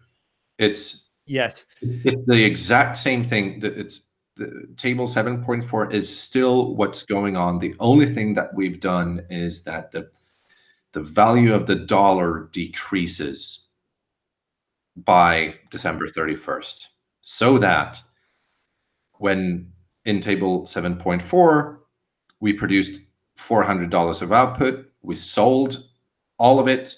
Now when we look into our bank account, it's $400. What happens if the value of the dollar, what happens if the dollar is worth less? Well, now we need 480 actual dollars in our bank account to represent those 400 units of value. Okay. Say something here that I think was causing us some confusion here. What we were looking at the new value here as being $80. We were initially thinking that should be 1.2 times 80, and it should be $96. Yes. And what we were confusing was the new value with okay. The new value here is not the physical surplus. They're different quantities. New value here is literally the amount of dollar form that you get greater than the amount of dollar you threw in. And that's what threw us. Yes. Okay. So when we look at the difference here, we had our inflation of 480, we minus our 320, and we got a 50% rate of profit. Now let's think about what that would have been 25% if there's no inflation. Let's think about what happens if you're a business and there's 25% rate of profit. There's a 20% rate of inflation. like we've talked about here, like in the books, their rate of profit will go through the roof because all the stuff that they bought at a cheaper price are selling for way more, and money rate of profit is going to be high. That's what actually happened in the 70s when there was high rates of profit. You could see that it helped the books of a lot of firms. Certainly, it's in the Failure Capitalist Reproduction, in Andrew's book. There's a whole section in there about how the inflation rate helped. Yeah. So on January 1st, we spend $320. On December 31st, there's $480 going into our bank account. That means that the net result is $160. However, that's spurious. That's just because the dollar is now worth a lot less than it used to be. okay. That's why we make 50%, because we made $160 using only 320. That's 50% return on our initial investment. But corrected for inflation, which is what 7.4 does, we're actually only having, only in quotation marks, a surplus, a rate of surplus value, or a rate of profit of 25%. Okay. Now, let's have a look at our rate of inflation as well, because here we got P in over minus P out minus P in, okay, over P in. I think I've cut that off. Over P. Yeah, right. Yeah. And pout. Well, Yeah. I just want to, this might be obvious, but the more that you've done academic economics, the more damaged this intuition is that in and out are not only, talking about, the different amounts. It's not only demarcating different amounts, but it's demarcating time, right? It's, you could say that in is time t and out is time t plus 1 or what have you. Like, I think that was maybe where some of the confusion was coming from before. And I think that's not going to occur to most people that haven't spent too much time doing academic economics. Yes. Well, they would probably, they kind of still are. Like P in is essentially like P1 and P2 is like P out is like P2. Right, exactly. Like, and yeah, there's no procedure that needs to correct these to make them on the same, like at the same time, from the perspective of time $2. Yeah. Okay, let's go on to year 2 and let's see what happens. So we have our 480 now, and we have at the end, we go up here, we've got 100 products. Okay. And our P out is, sorry, let me see, what is it? P out times, okay, so we have to calculate our P out first. Okay, so that's going to be our melt times our value out. Yeah, which we obtain from 7.4. Okay, so and our value out is 6. In your, our value out, which year are you looking at? the second year, sorry. So P out is still worth the same thing. We've still produced by the end of the year $5 per bushel of corn. However, the value of the dollar has dropped, so now we need to take our $5 that we've actually produced and multiply that by 1.44, which correct. does, yeah. So $7.20 is now the new $5. It's Is now $7.20 to represent $5 in actual value. Correct. It's 5 hours of living labor. Yeah, same thing. Yes, but let's be precise. So it's So our 5 hours of living labor are now worth $7.20 because it's gone up 120 in the first year, and then you square that and multiply by 1.44. So 1.44 times 5 is $7.20. That's the price of our bushel of corn now. Okay. That we receive, yes. Yes. In So we actual have so our total value is 100 times 7.2, which is 720. We look at our new value, it's 240, and our rate of profit is still 50%. Okay. And our rate of inflation is the same. Okay. So everything has stayed static. We haven't increased our activity. So our rate of profit has stayed the same and our rate of inflation has stayed the same. But the output price of a bushel of corn has gone up instead of staying static because we got some extra bucks floating around.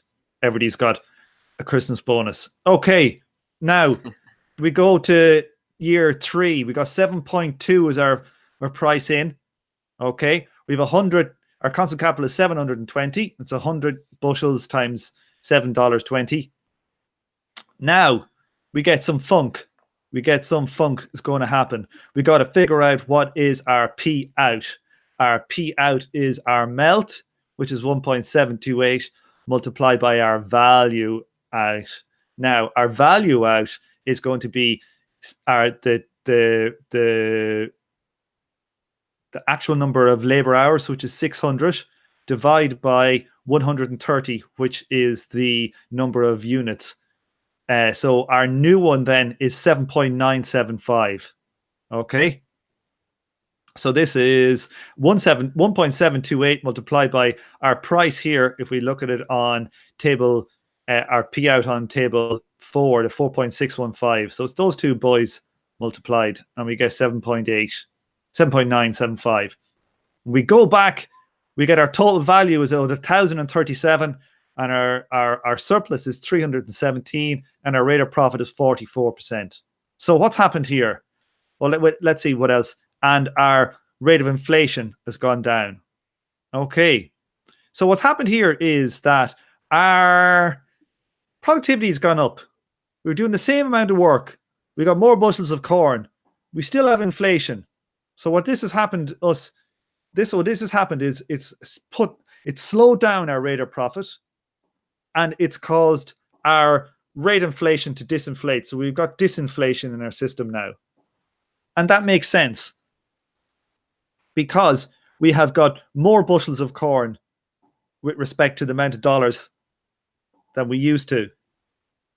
If we had not increased our productivity, we would still have our 20% rate of inflation and our 20% rate of profit.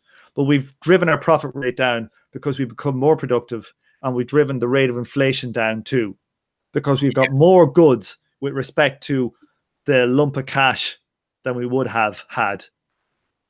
Yeah. So if any of you listeners have lost us by this point, just to reiterate what Kleiman wants to do with this is Kleiman wants to say that so there might be an intuition that says, well, okay, I get this, investing in productive machinery and whatnot will lower the price and therefore lower your rate of profit.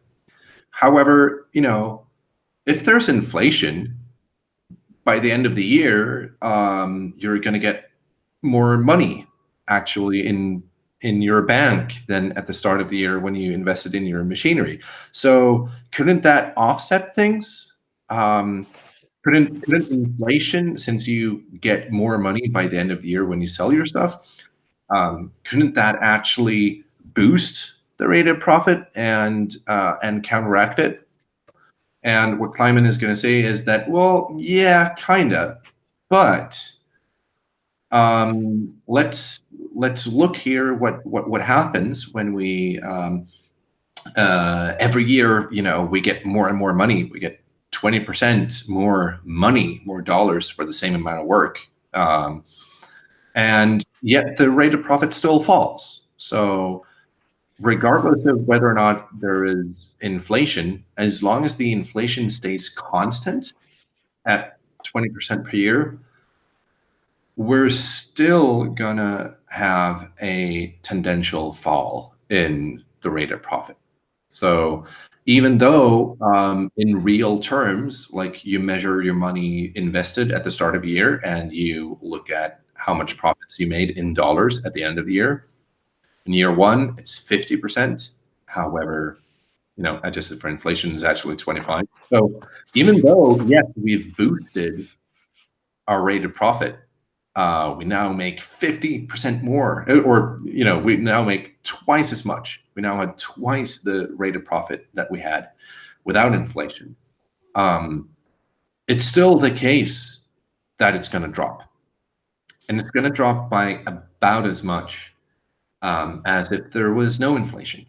And that's his point of doing this table, is to show that, yes, while we boost our rate of profit in absolute terms, i.e. we get 50% of our investment back instead of just 25% because of inflation, it's still the case that it's going to drop, and the speed at which it drops is going to be very close to what it would even without inflation.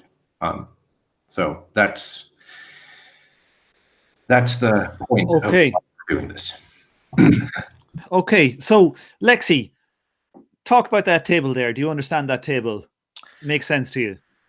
There's a lot of variables there, and it's hard to keep track of them all. Just saying, I spent like a bunch of time with this table, and it overall makes sense, but just a lot to keep track of.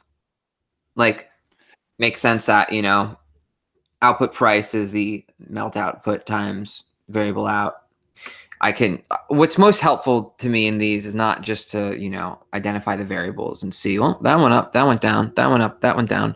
It's sort of the narrative in the text where the author is going to break down what they believe these things mean. So I think it would be helpful to discuss that a little more concretely. Yeah. Well, one thing I'd like people to point out is that you see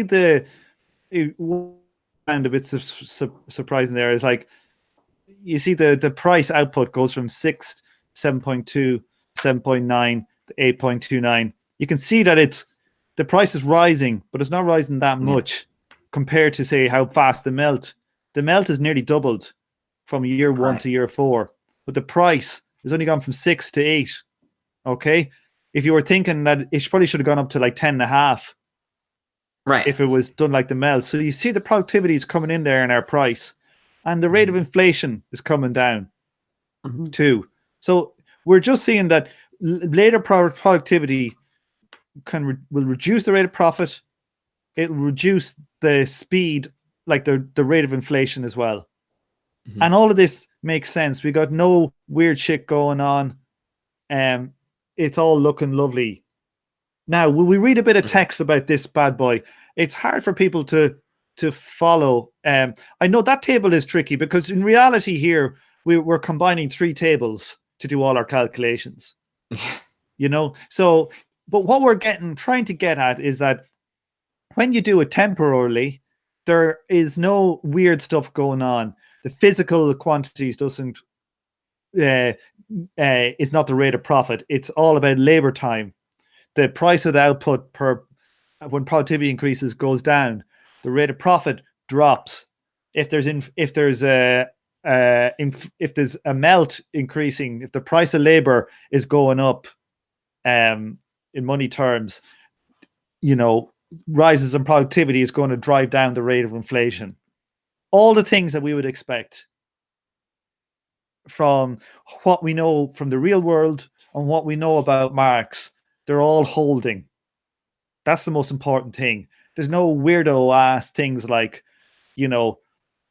negative labor or labor taking away value or anything. Maybe in price terms if you had massive deflation, but not in real terms. Everything in real terms is making sense. That's the most important thing to grab from this.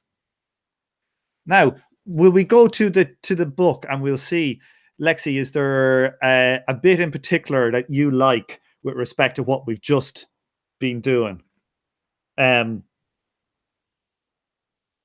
Let's read this sentence here. Wait now, because some of these stuff is that's the thing about this. he doesn't actually talk that much about the rising melt example. Like, Well, he but- does in the next section. He does, in fairness to him. But oh yeah, that's fair. But here, But- when as he's presenting it, he just throws, a variable soup table at you. It's like, all right, just chew on that.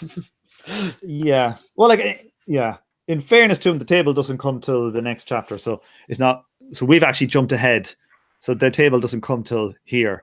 So we were reading a little bit before. But there was one line here that caused my head to get confused.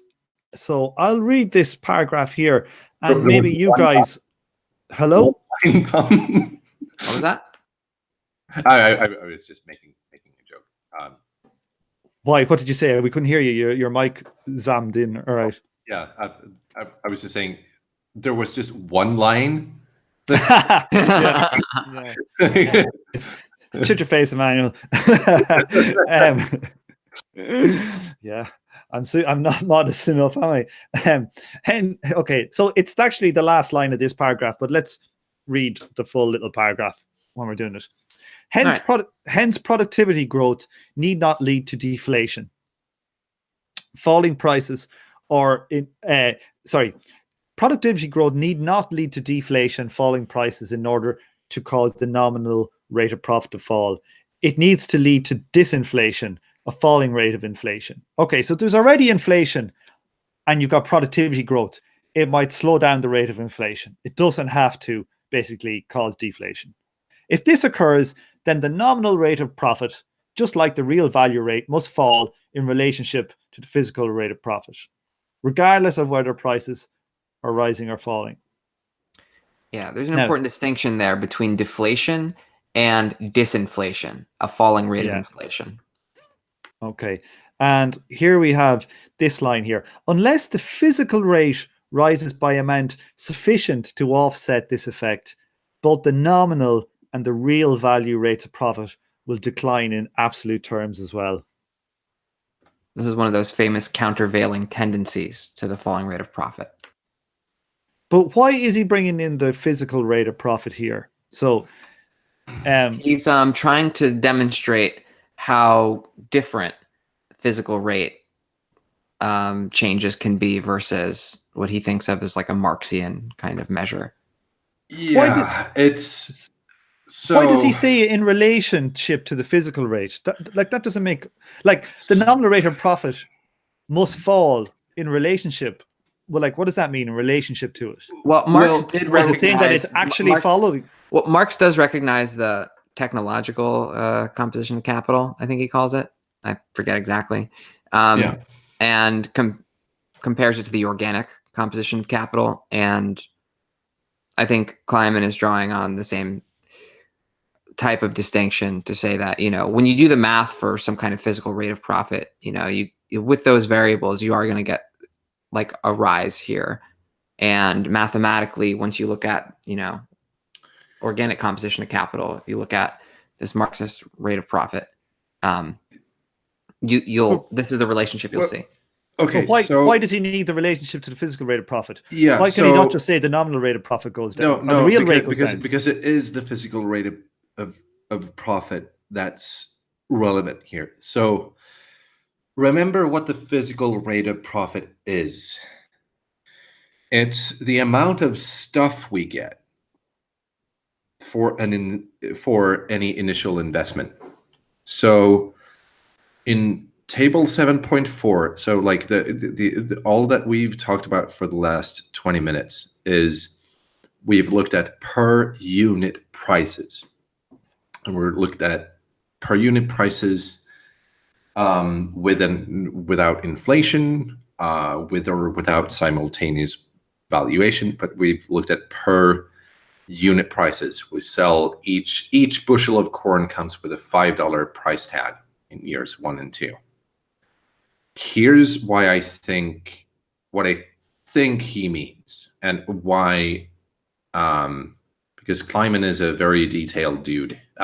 He would not put the physicalist rate there if he didn't mean exactly physicalist rate. What I think he's referring to here is that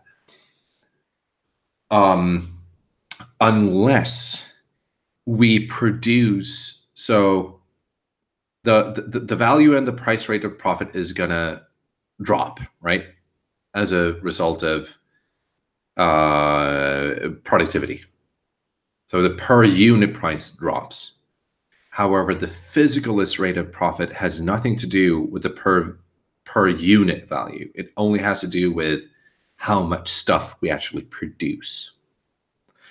So what I think he's essentially saying here is that the rate of profit, the value and price rate of profit can be offset if we just produce more bushels.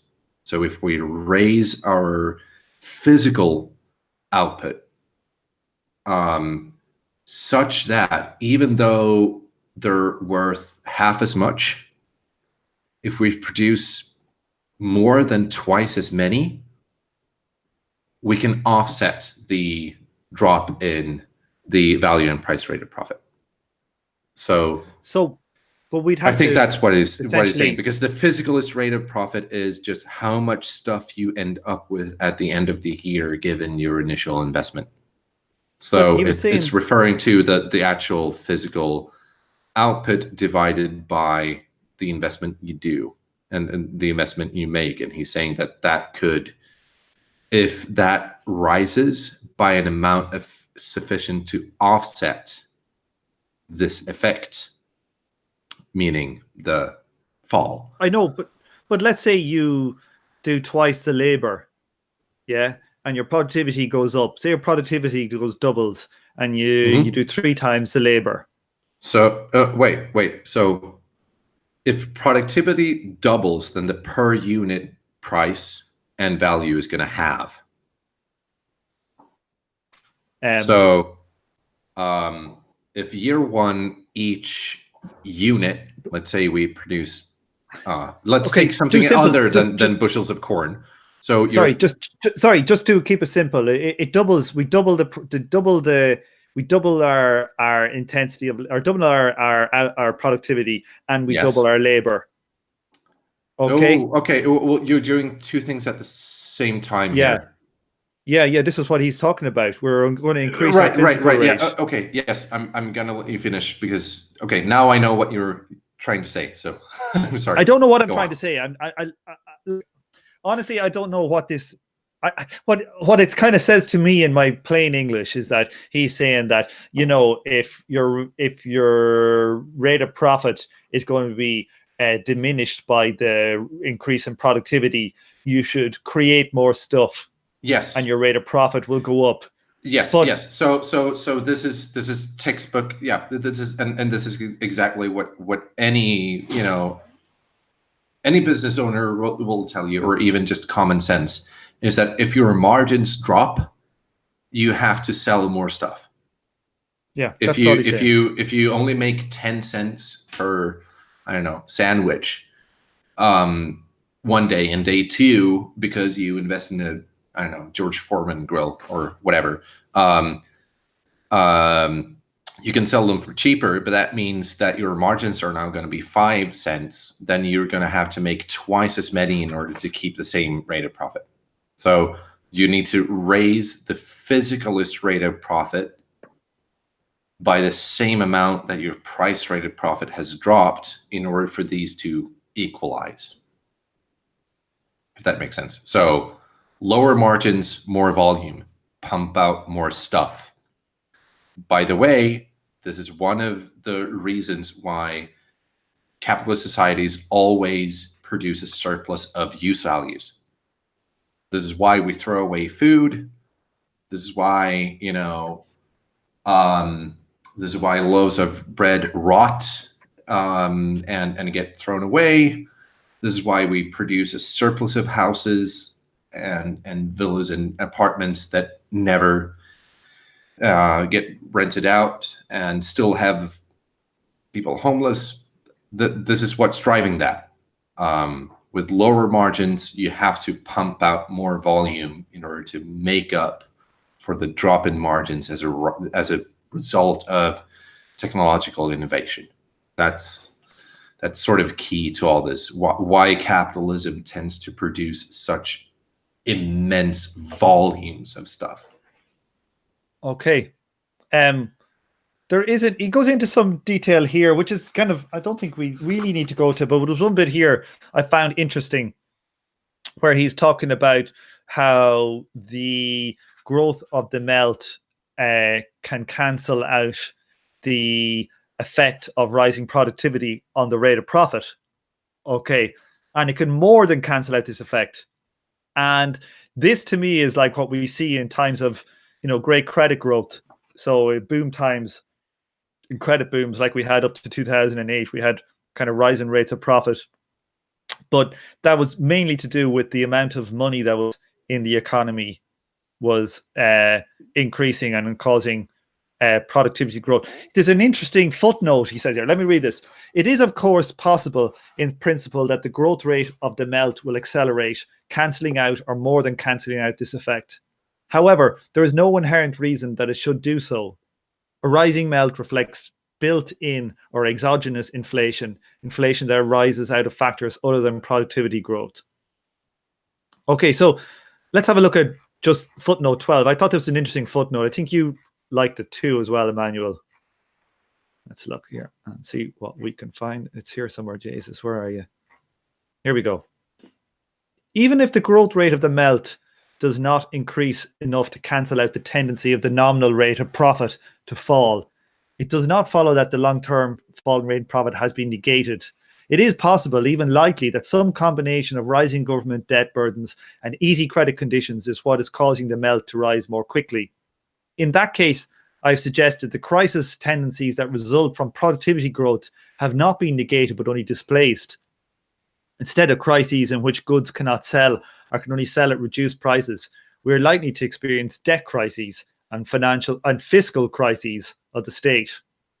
Okay, and this is interesting for me from an MMT point of view, because if we look at, say, Ireland, where we don't have an MMT or control of our own currency, it did translate into debt crisis and a fiscal crisis. But in America, it only led to a debt crisis, but no fiscal crisis. And the same in Japan. But so this is interesting. I just thought that was interesting. I don't know if anybody else wants to say anything about that.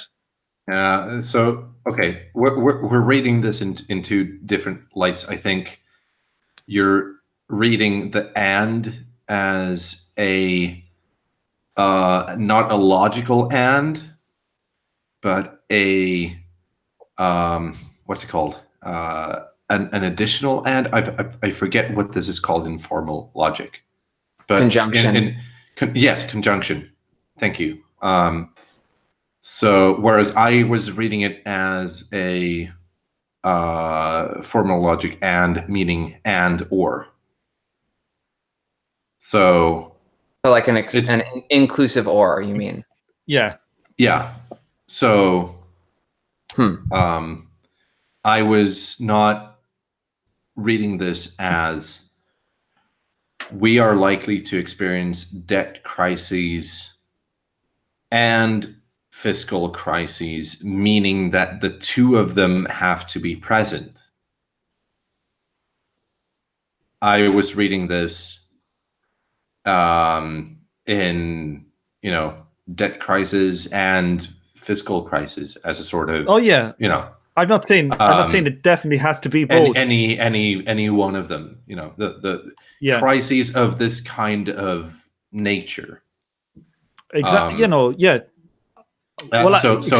crises of the state that we're likely to experience bracket different kinds of crises and bracket of the state. That's how I read it. No.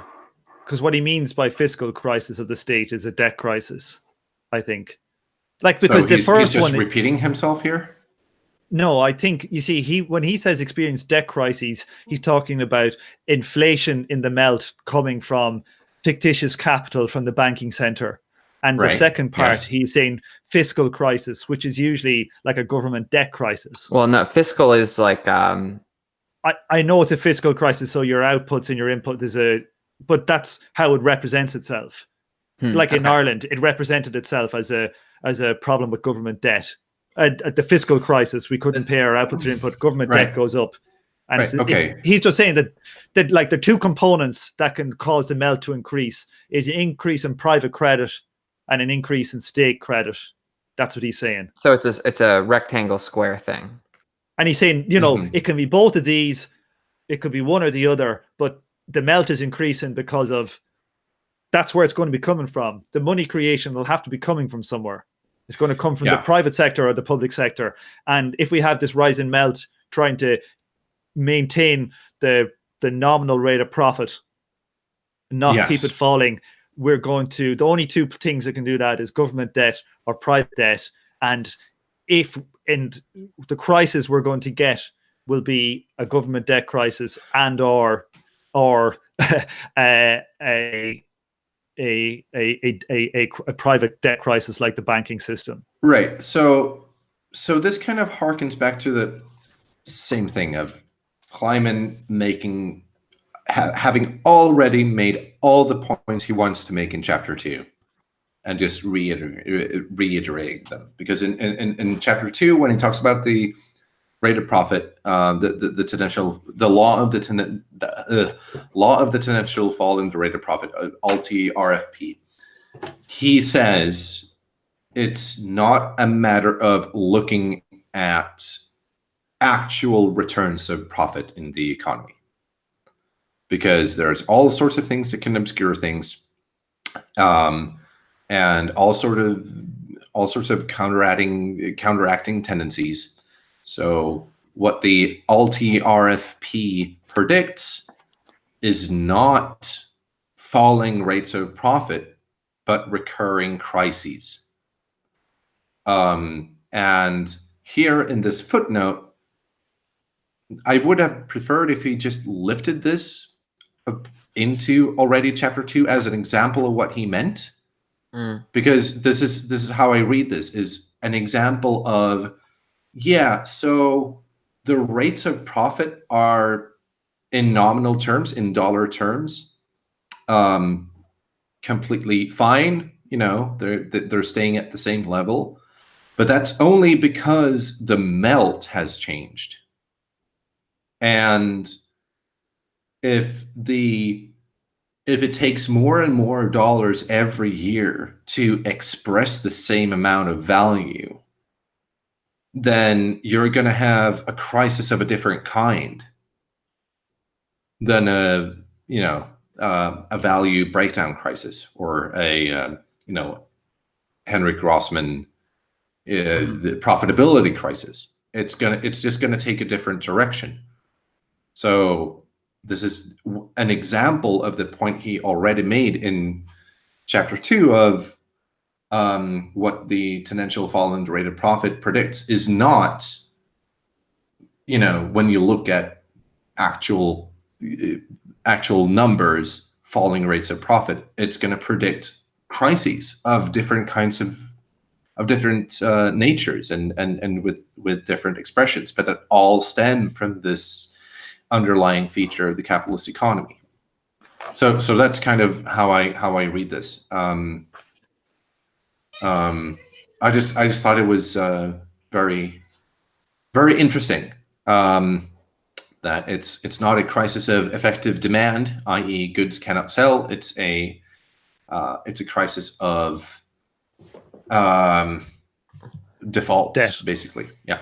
Tom, before you're scrolling back up, but I was hoping we could stay at the footnotes, just because if we're doing minutia, I just wanted to look at footnote 11. Which, that one's super important. Which that answered a question that I was having about the relationship of melt to inflation, because this rising melt is a sort of inflation measure, but it's not identical to what is normally thought of as inflation. So I'm just going to read 11.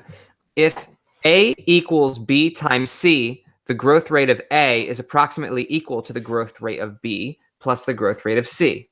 Since the level of prices equals the melt times the level of real values, it follows that the growth rate of prices, i.e. the inflation rate, is approximately equal to the growth rate of the melt plus the growth rate of real values. So that's the relationship of the melt to inflation. Yes. Yep. Because it's not identical. That's in that table. If we go back to table this table here, you'll see here that the rate of inflation is 4%, yet the melt is growing at 20%. Yeah. Yeah. Okay. So there is they're not identical. That was throwing me for a loop for a while as well. Okay. Yeah, Now, especially when I was first reading it. He gets more into that in his other book, The Failure of Capitalist Production. okay. Yeah, I was just going to say that, like, footnote 11 and 12 is sort of like a foreshadowing of his book to come on the failure of capitalist production. It seems that both of them sort of anticipate the arrival of the sequel, as it were. Okay, so there is a whole bit here where we talk about the physicalist responses to basically the temporalist critiques of the Okishio theorem, and there've been quite a few. I don't know if we want to go through a lot of these because they're like small little variations. I don't know if you remember when we were talking earlier about how the Marxists try to respond to the Okishio or to the inconsistency, and they came up with all different manner of ways of kind of adding sticky tape to solutions and changing things to save the rate of profit, I think, from rising, the Okishio theorem. But here are the responses from the Okishio dudes are along the same kind of lines. I don't know if Well, there's people only want three to of them. bother going through them. Yeah, okay. Well, we go through them. Okay. All right. Let's see. So we're going to start with Leibman's lead paper in a Research in Political Economy symposium. So Leibman claimed, let's see. Oh, yeah. His key argument is that the falling rate of profit exhibited in Kleiman depended crucially on the paper's assumption that there is fixed capital which lasts forever. Leibman claimed that if there is any depreciation or premature scrapping of old, less productive fixed capital, 1, productivity will increase, which will cause the rate of profit to rise. 2, the rate of profit will therefore converge towards the physical rate of profit. And thus 3, the value rate is governed by the physical rate. And then also 4, that there is only one case in which the failure of employment to increase will cause the value rate to fall towards 0 over time, in which case capitalists accumulate stocks that produce no output. And so apparently people were super impressed by Leibman. This was thought of as evidence against the temporalist. This was thought as the an attack on the essence of the temporalist case against the Okishio theorem. And yeah, so he says Foley held that it confirms. So basically, what does he say here? He said that Foley presented then an algebraic example and concluded from it continuing technical change can depress the monetary rate of profit below the material rate of profit. This conclusion is, of course, the essence of the temporal case against the Okishio theorem. Yet Foley held that it confirms Leibman's analysis, since the two rates of profit do not diverge asymptotically. Okay, whatever the hell that... I know what asymptotically means, but yeah, let's see what he says here. What do not diverge asymptotically means is that there's a maximum amount by which the two rates will differ. Okay, they don't go to infinity from each other. For instance, if rising productivity growth causes the physical rate of profit to rise from 25% to 50%, say, it causes the maximum price rate to fall from 25% to a minimum of 0%, the two rates have not diverged asymptotically. It's, so basically he's saying that the physical rate of profit can only go up to 50 and the value rate can only go down as far as 0, then we're all okay. And it's like, no, one's gone down, one's gone up. Like, what the fuck? It means nothing. I think I misread what I thought Foley was saying because I was trying to smooth it out in my mind, make it better. Yeah. He basically said because one doesn't go to infinity and one doesn't go, say, to 0 or minus infinity, that they actually have an absolute, a real number difference, that, somehow that rescues Okishio. It is extremely difficult to see how this result can possibly be construed as confirmation of the notion that the physical rate of profit governs the value price rate. The difference between 50% and 0 is like a lot, much less as a confirmation of the Okishio theorem, since the theorem states that technological changes of a certain type can never cause the price rate of profit to fall. A single example that exhibits even the slightest, most ephemeral fall in the price rate will be sufficient to disprove it. These and other arguments were answered in Freeman and Kleiman's 2000 paper, Next Year's Symposium. In his response, Leibman chose not to defend his claims 1 through 4 the previous year. Instead, he put forward a temporal value profit rate tracking theorem. That's a good name, that one. That he decided as proposing that the value rate of profit must eventually follow the trend of the material rate of profit. However, his theorem itself says nothing of the sort. In fact, it constitutes an implicit acknowledgement that his earlier claims were incorrect. That's a bit damning. The tracking of claims like that, it implicitly acknowledges someone is incorrect. Well, let's see why. He says the tracking theorem states in part, if the material rate of profit rises to an asymptote and the value rate either falls to an asymptote or first falls and then rises to an asymptote permanently below the material rate. This statement, which is very similar to Foley's do not diverge asymptotically conclusion, contradicts claims 1 through 3, as well as Leibman's characterization of the tracking theorem. If the physical rate of profit rises forever, while the value rate of profit falls forever, the value rate is certainly not following the trend of the physical rate, not even eventually.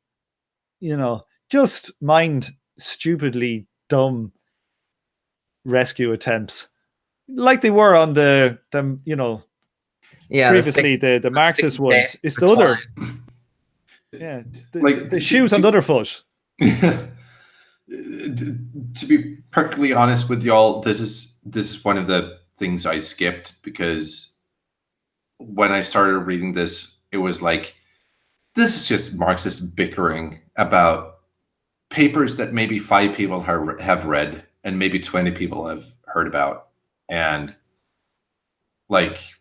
and yes, there's a bit of detail on Veneziani and Kleiman's beef, but honestly, I couldn't really be bothered, because it's to quote Rick Roderick, if everyone invested in this bait were on a plane and it crashed, there would be no one left who knew what it was they're talking about, or possibly a raft. Yeah, well, you could say that about most of Marx's value theory manual. I'm sorry to say that, but this isn't exactly tearing up the iTunes podcast charts right now.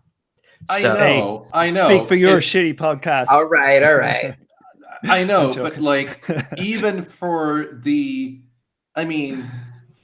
probably more people have listened to this show than have ever heard of any of these people before.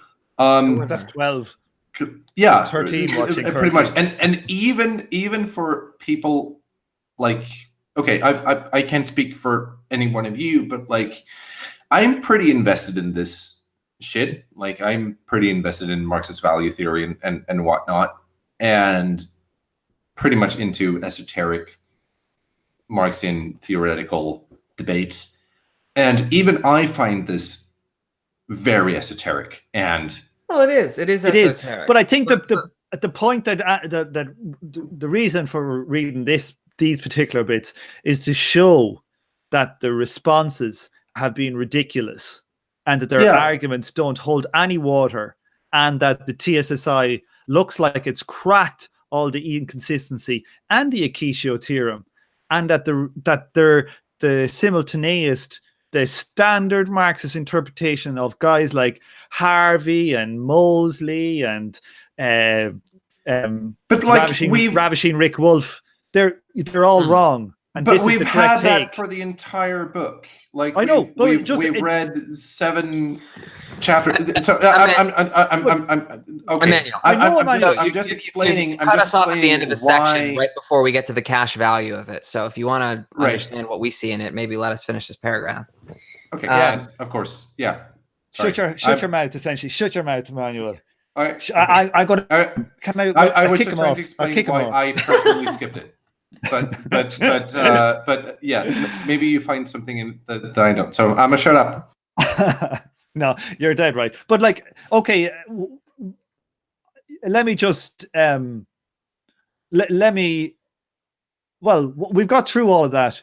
Almost. Almost. Let's read this paragraph. It's the most important part. Let's read it. Okay. So Foley's response is. Do you want to read this paragraph? Sure. Foley's response was quite different. He now accepted the crux of the temporalist refutation of the Okishio theorem. The price and value rates of profit can fall under circumstances in which the theorem says that the rate of profit cannot fall. Quote, I understand Freeman and Kleiman to be arguing that Okishio's theorem as literally stated is wrong, because it is possible for the money and labor rates of profit to fall under the circumstances specified in its hypotheses. I accept their examples as establishing this possibility. So that's one of Kleiman's interlocutors ceding ground and saying, okay, this counts as a counterexample. And as far as a theorem goes, that means the theorem has been disproven.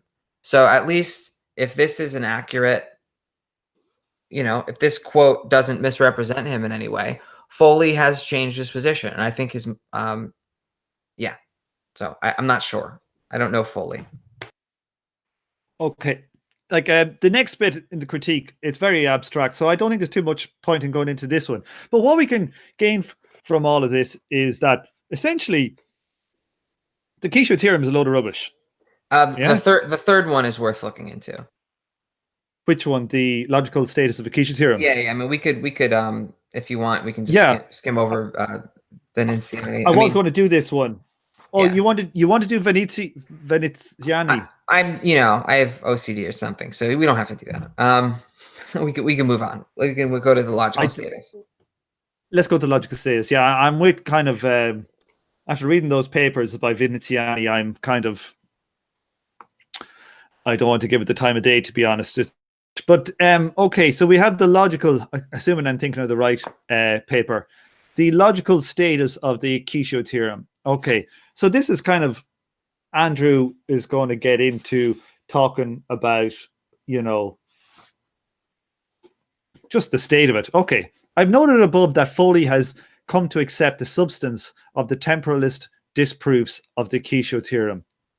Yet he refrained from drawing the conclusion that the theorem is false, because, I quote, I personally think Okishio thought he was stating and proving that the physical rate of profit cannot fall unless real wages rise. Leibman defended the logical status of Okishio theorem in the same way, though more forcefully. If a viable technical change is made and the real wage is constant, then the new material rate of profit must be higher than the old one. That is all that Okishio or Romer or Foley or I or anyone else has ever claimed! Exclamation mark. In other words, the proponents of the Okishio theorem have always been talking about the simultaneous rate of profit and nothing else. They have simply told us how the rate of profit would behave in the imaginary special case in which input and output prices happen to be equal for some reason. Okay? I find all this extremely implausible, to say the least, says Andrew. I concur. As Freeman, as I noted in our rejoinder, these claims seem simply to be an effort to absolve the physicalist tradition of error. The long-term falling rate of profit is clearly not based on an imaginary case in which input and output prices are equal. In his presentation of the law, Marx analyzes the fall in prices resulting from productivity growth at considerable length. The law clearly assumes continuous technological progress, a factor that continually counteracts any tendency of input prices and output prices to us therefore ask, could Okishio have intended his theorem to refer exclusively to what would happen under imaginary conditions that differ so radically from those that Marx's law assumes? Could he have thought that such a theorem had any bearing upon the long-term falling rate of profit, much less that it constituted a refutation?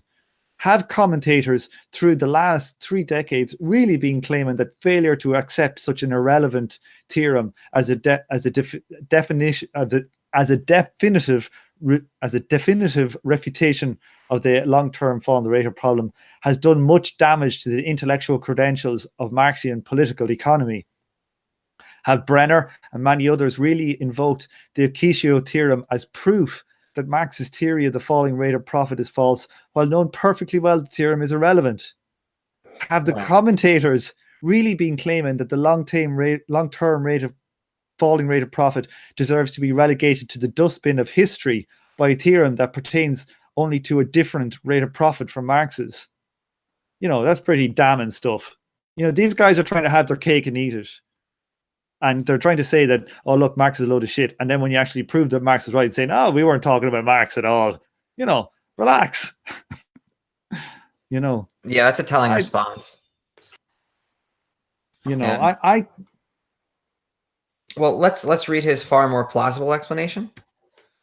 Okay, you read it there, Alexi, because I'm after hammering that bit. So Okishio and others set out to prove a theorem on Marx's actual law of the tendential fall in the rate of profit. They noted that he had assumed the reestablishment of an equilibrium profit rate after a technical innovation occurs. Sorry, 1 second. Okishio and others set out to prove a theorem on Marx's actual law of the tendency of the falling rate of profit. They noted that he had assumed the reestablishment of an equilibrium rate of profit after a technological innovation occurs. They recognize that the tendency of prices to adjust to their equilibrium levels is what gives rise to the tendency of rates of profit to equilibrate as well. They then concluded, reasonably but wrongly, that if an equilibrium rate of profit is to be reestablished after a technological change, a quote, equilibrium price level must also be achieved. This error then went mostly undetected and uncorrected, and therefore, and later, the corrections were ignored, probably because of factors such as ignorance, physicalist intuitions, political opposition to the law of the tendential fall of the rate of profit, the quest for academic respectability, etc. And all along, everyone has understood the, quote, equilibrium rate of profit cannot fall refers to Marx's equilibrium rate of profit. I mean, I think this is where Andrew really does have a slam dunk. I don't see where else you can take that. Now, we can quibble about, what conditions that actually end up holding in real life. You know what I mean? Like maybe there's a good counter argument to be made to this or something, but this is clearly Marx's solution. There's no getting around this, that this simultaneous stuff doesn't represent Marx, and that it seems like when you push them, they will kind of hide about what they were intending to do, which is really, there is a level of there must be some level of dishonesty here. I rarely think that it's the level that Kleiman seems to impute, like when he says that Brenner was promoting something that he knew full well had nothing to do with, like I think no, maybe I don't think he's saying Brenner.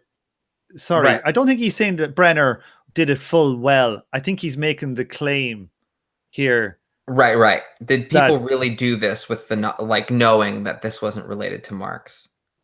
So I know I promised to shut up. But, are you just going to say who the fuck cares? Because if so, then do shut up. No, I'm not. Because, okay. It's getting testy in here. I'm just testy. I think this is important. No, yeah. Like, see, I agree. Right? Okay, you won me over. Good. So, but not on the self-exploitation part. But well, fuck it. Anyway, so this sentence made me go back to the book. They recognize that the tendency of prices to adjust to their equilibrium levels is what gives rise to the tendency of rates to profit to equilibrate as well. And then there's a footnote, footnote 17. And footnote 17 I thought was very interesting. And it says, as we saw, Let's read it here. Yeah, Romer, 1981, and again, I have no idea who this guy is, but apparently he's important. Wrote that what the theorem says is that after prices have readjusted to equilibrate the rate of profit again, the new rate of profit will be higher than the old rate. So Romer is admitting exactly what it is that the Okishio theorem is doing.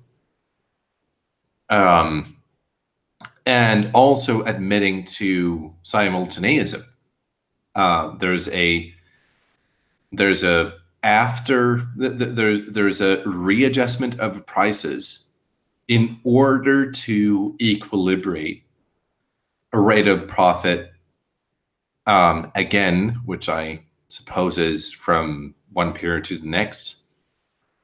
And that after doing this readjustment of prices, that's when we end up with a higher rate of profit.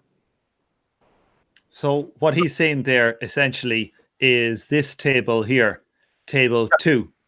Yeah. That's what he's describing. That's what Romer is that's what he's describing. I thought that was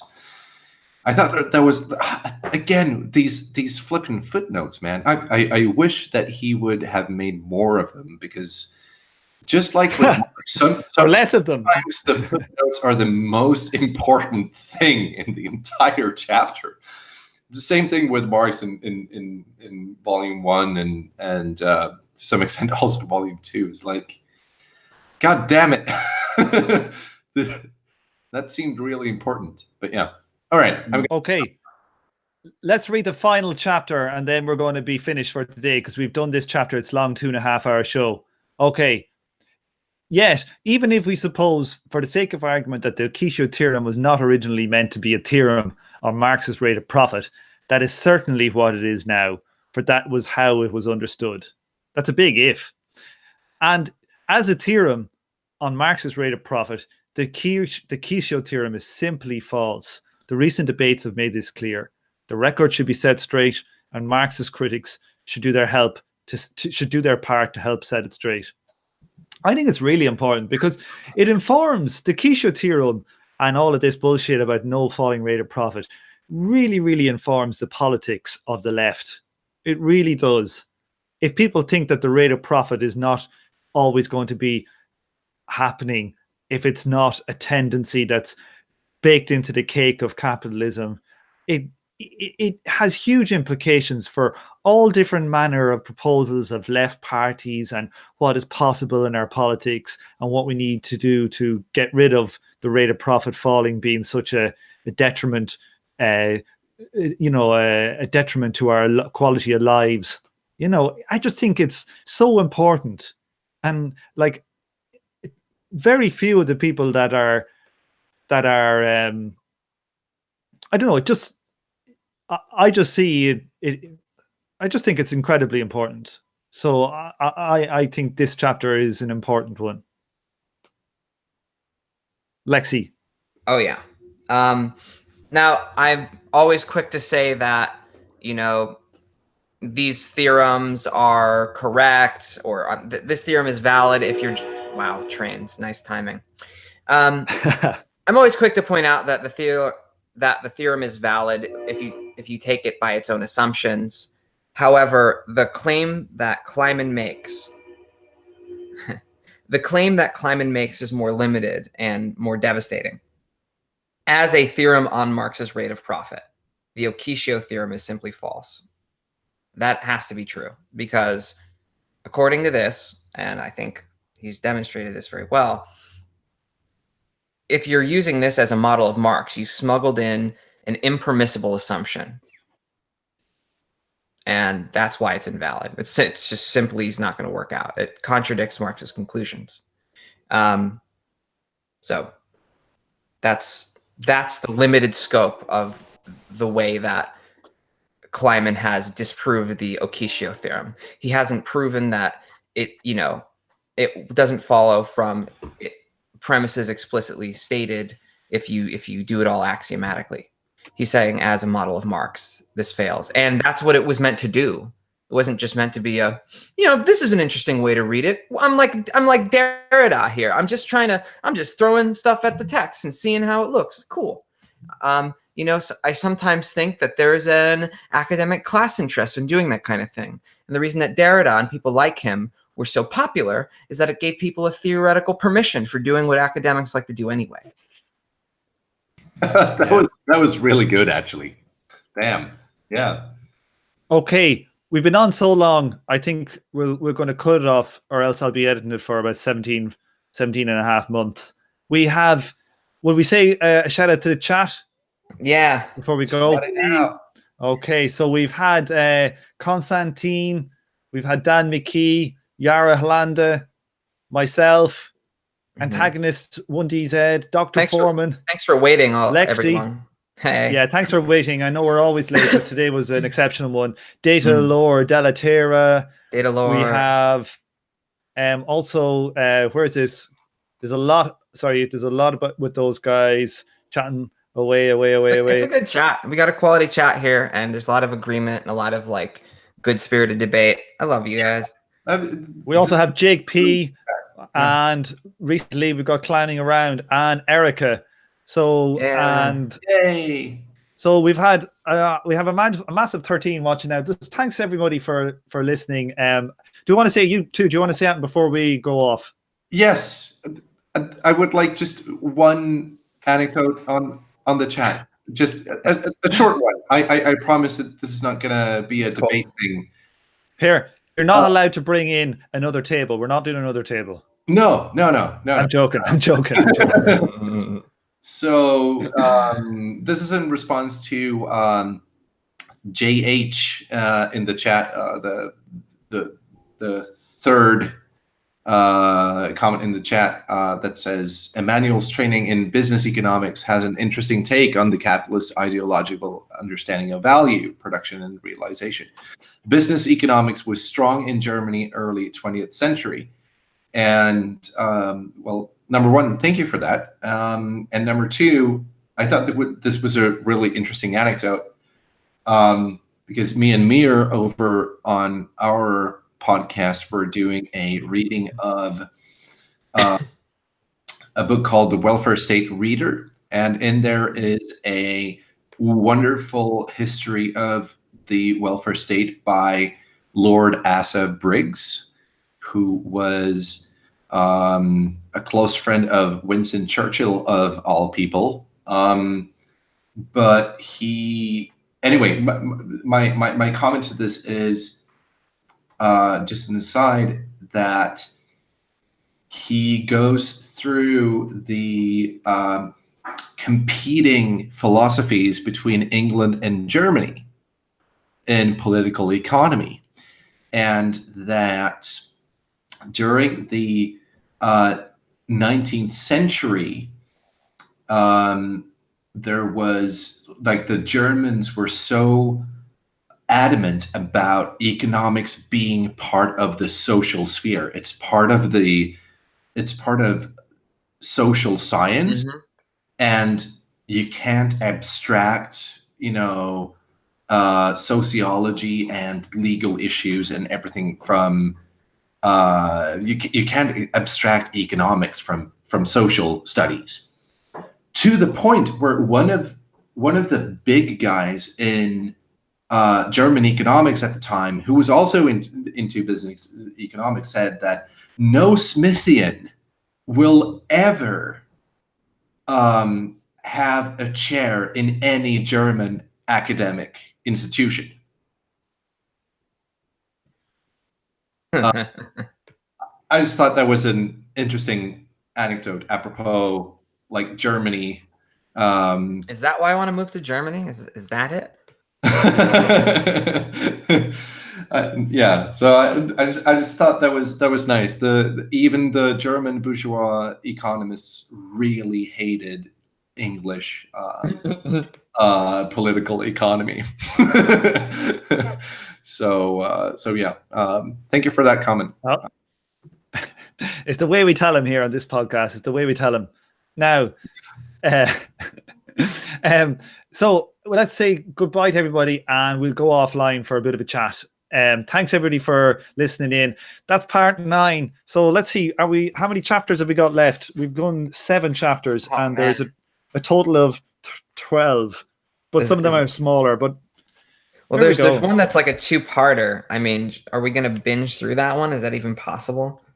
Like, there's which one are you talking about? Well, it's the next one, the transformation problem, Marx's solution. Oh, Jesus! And if it ain't broke, don't correct it. I mean, so this looks like it might be a bit of a laundry list. Maybe we could do a condensed version of these. Anyway,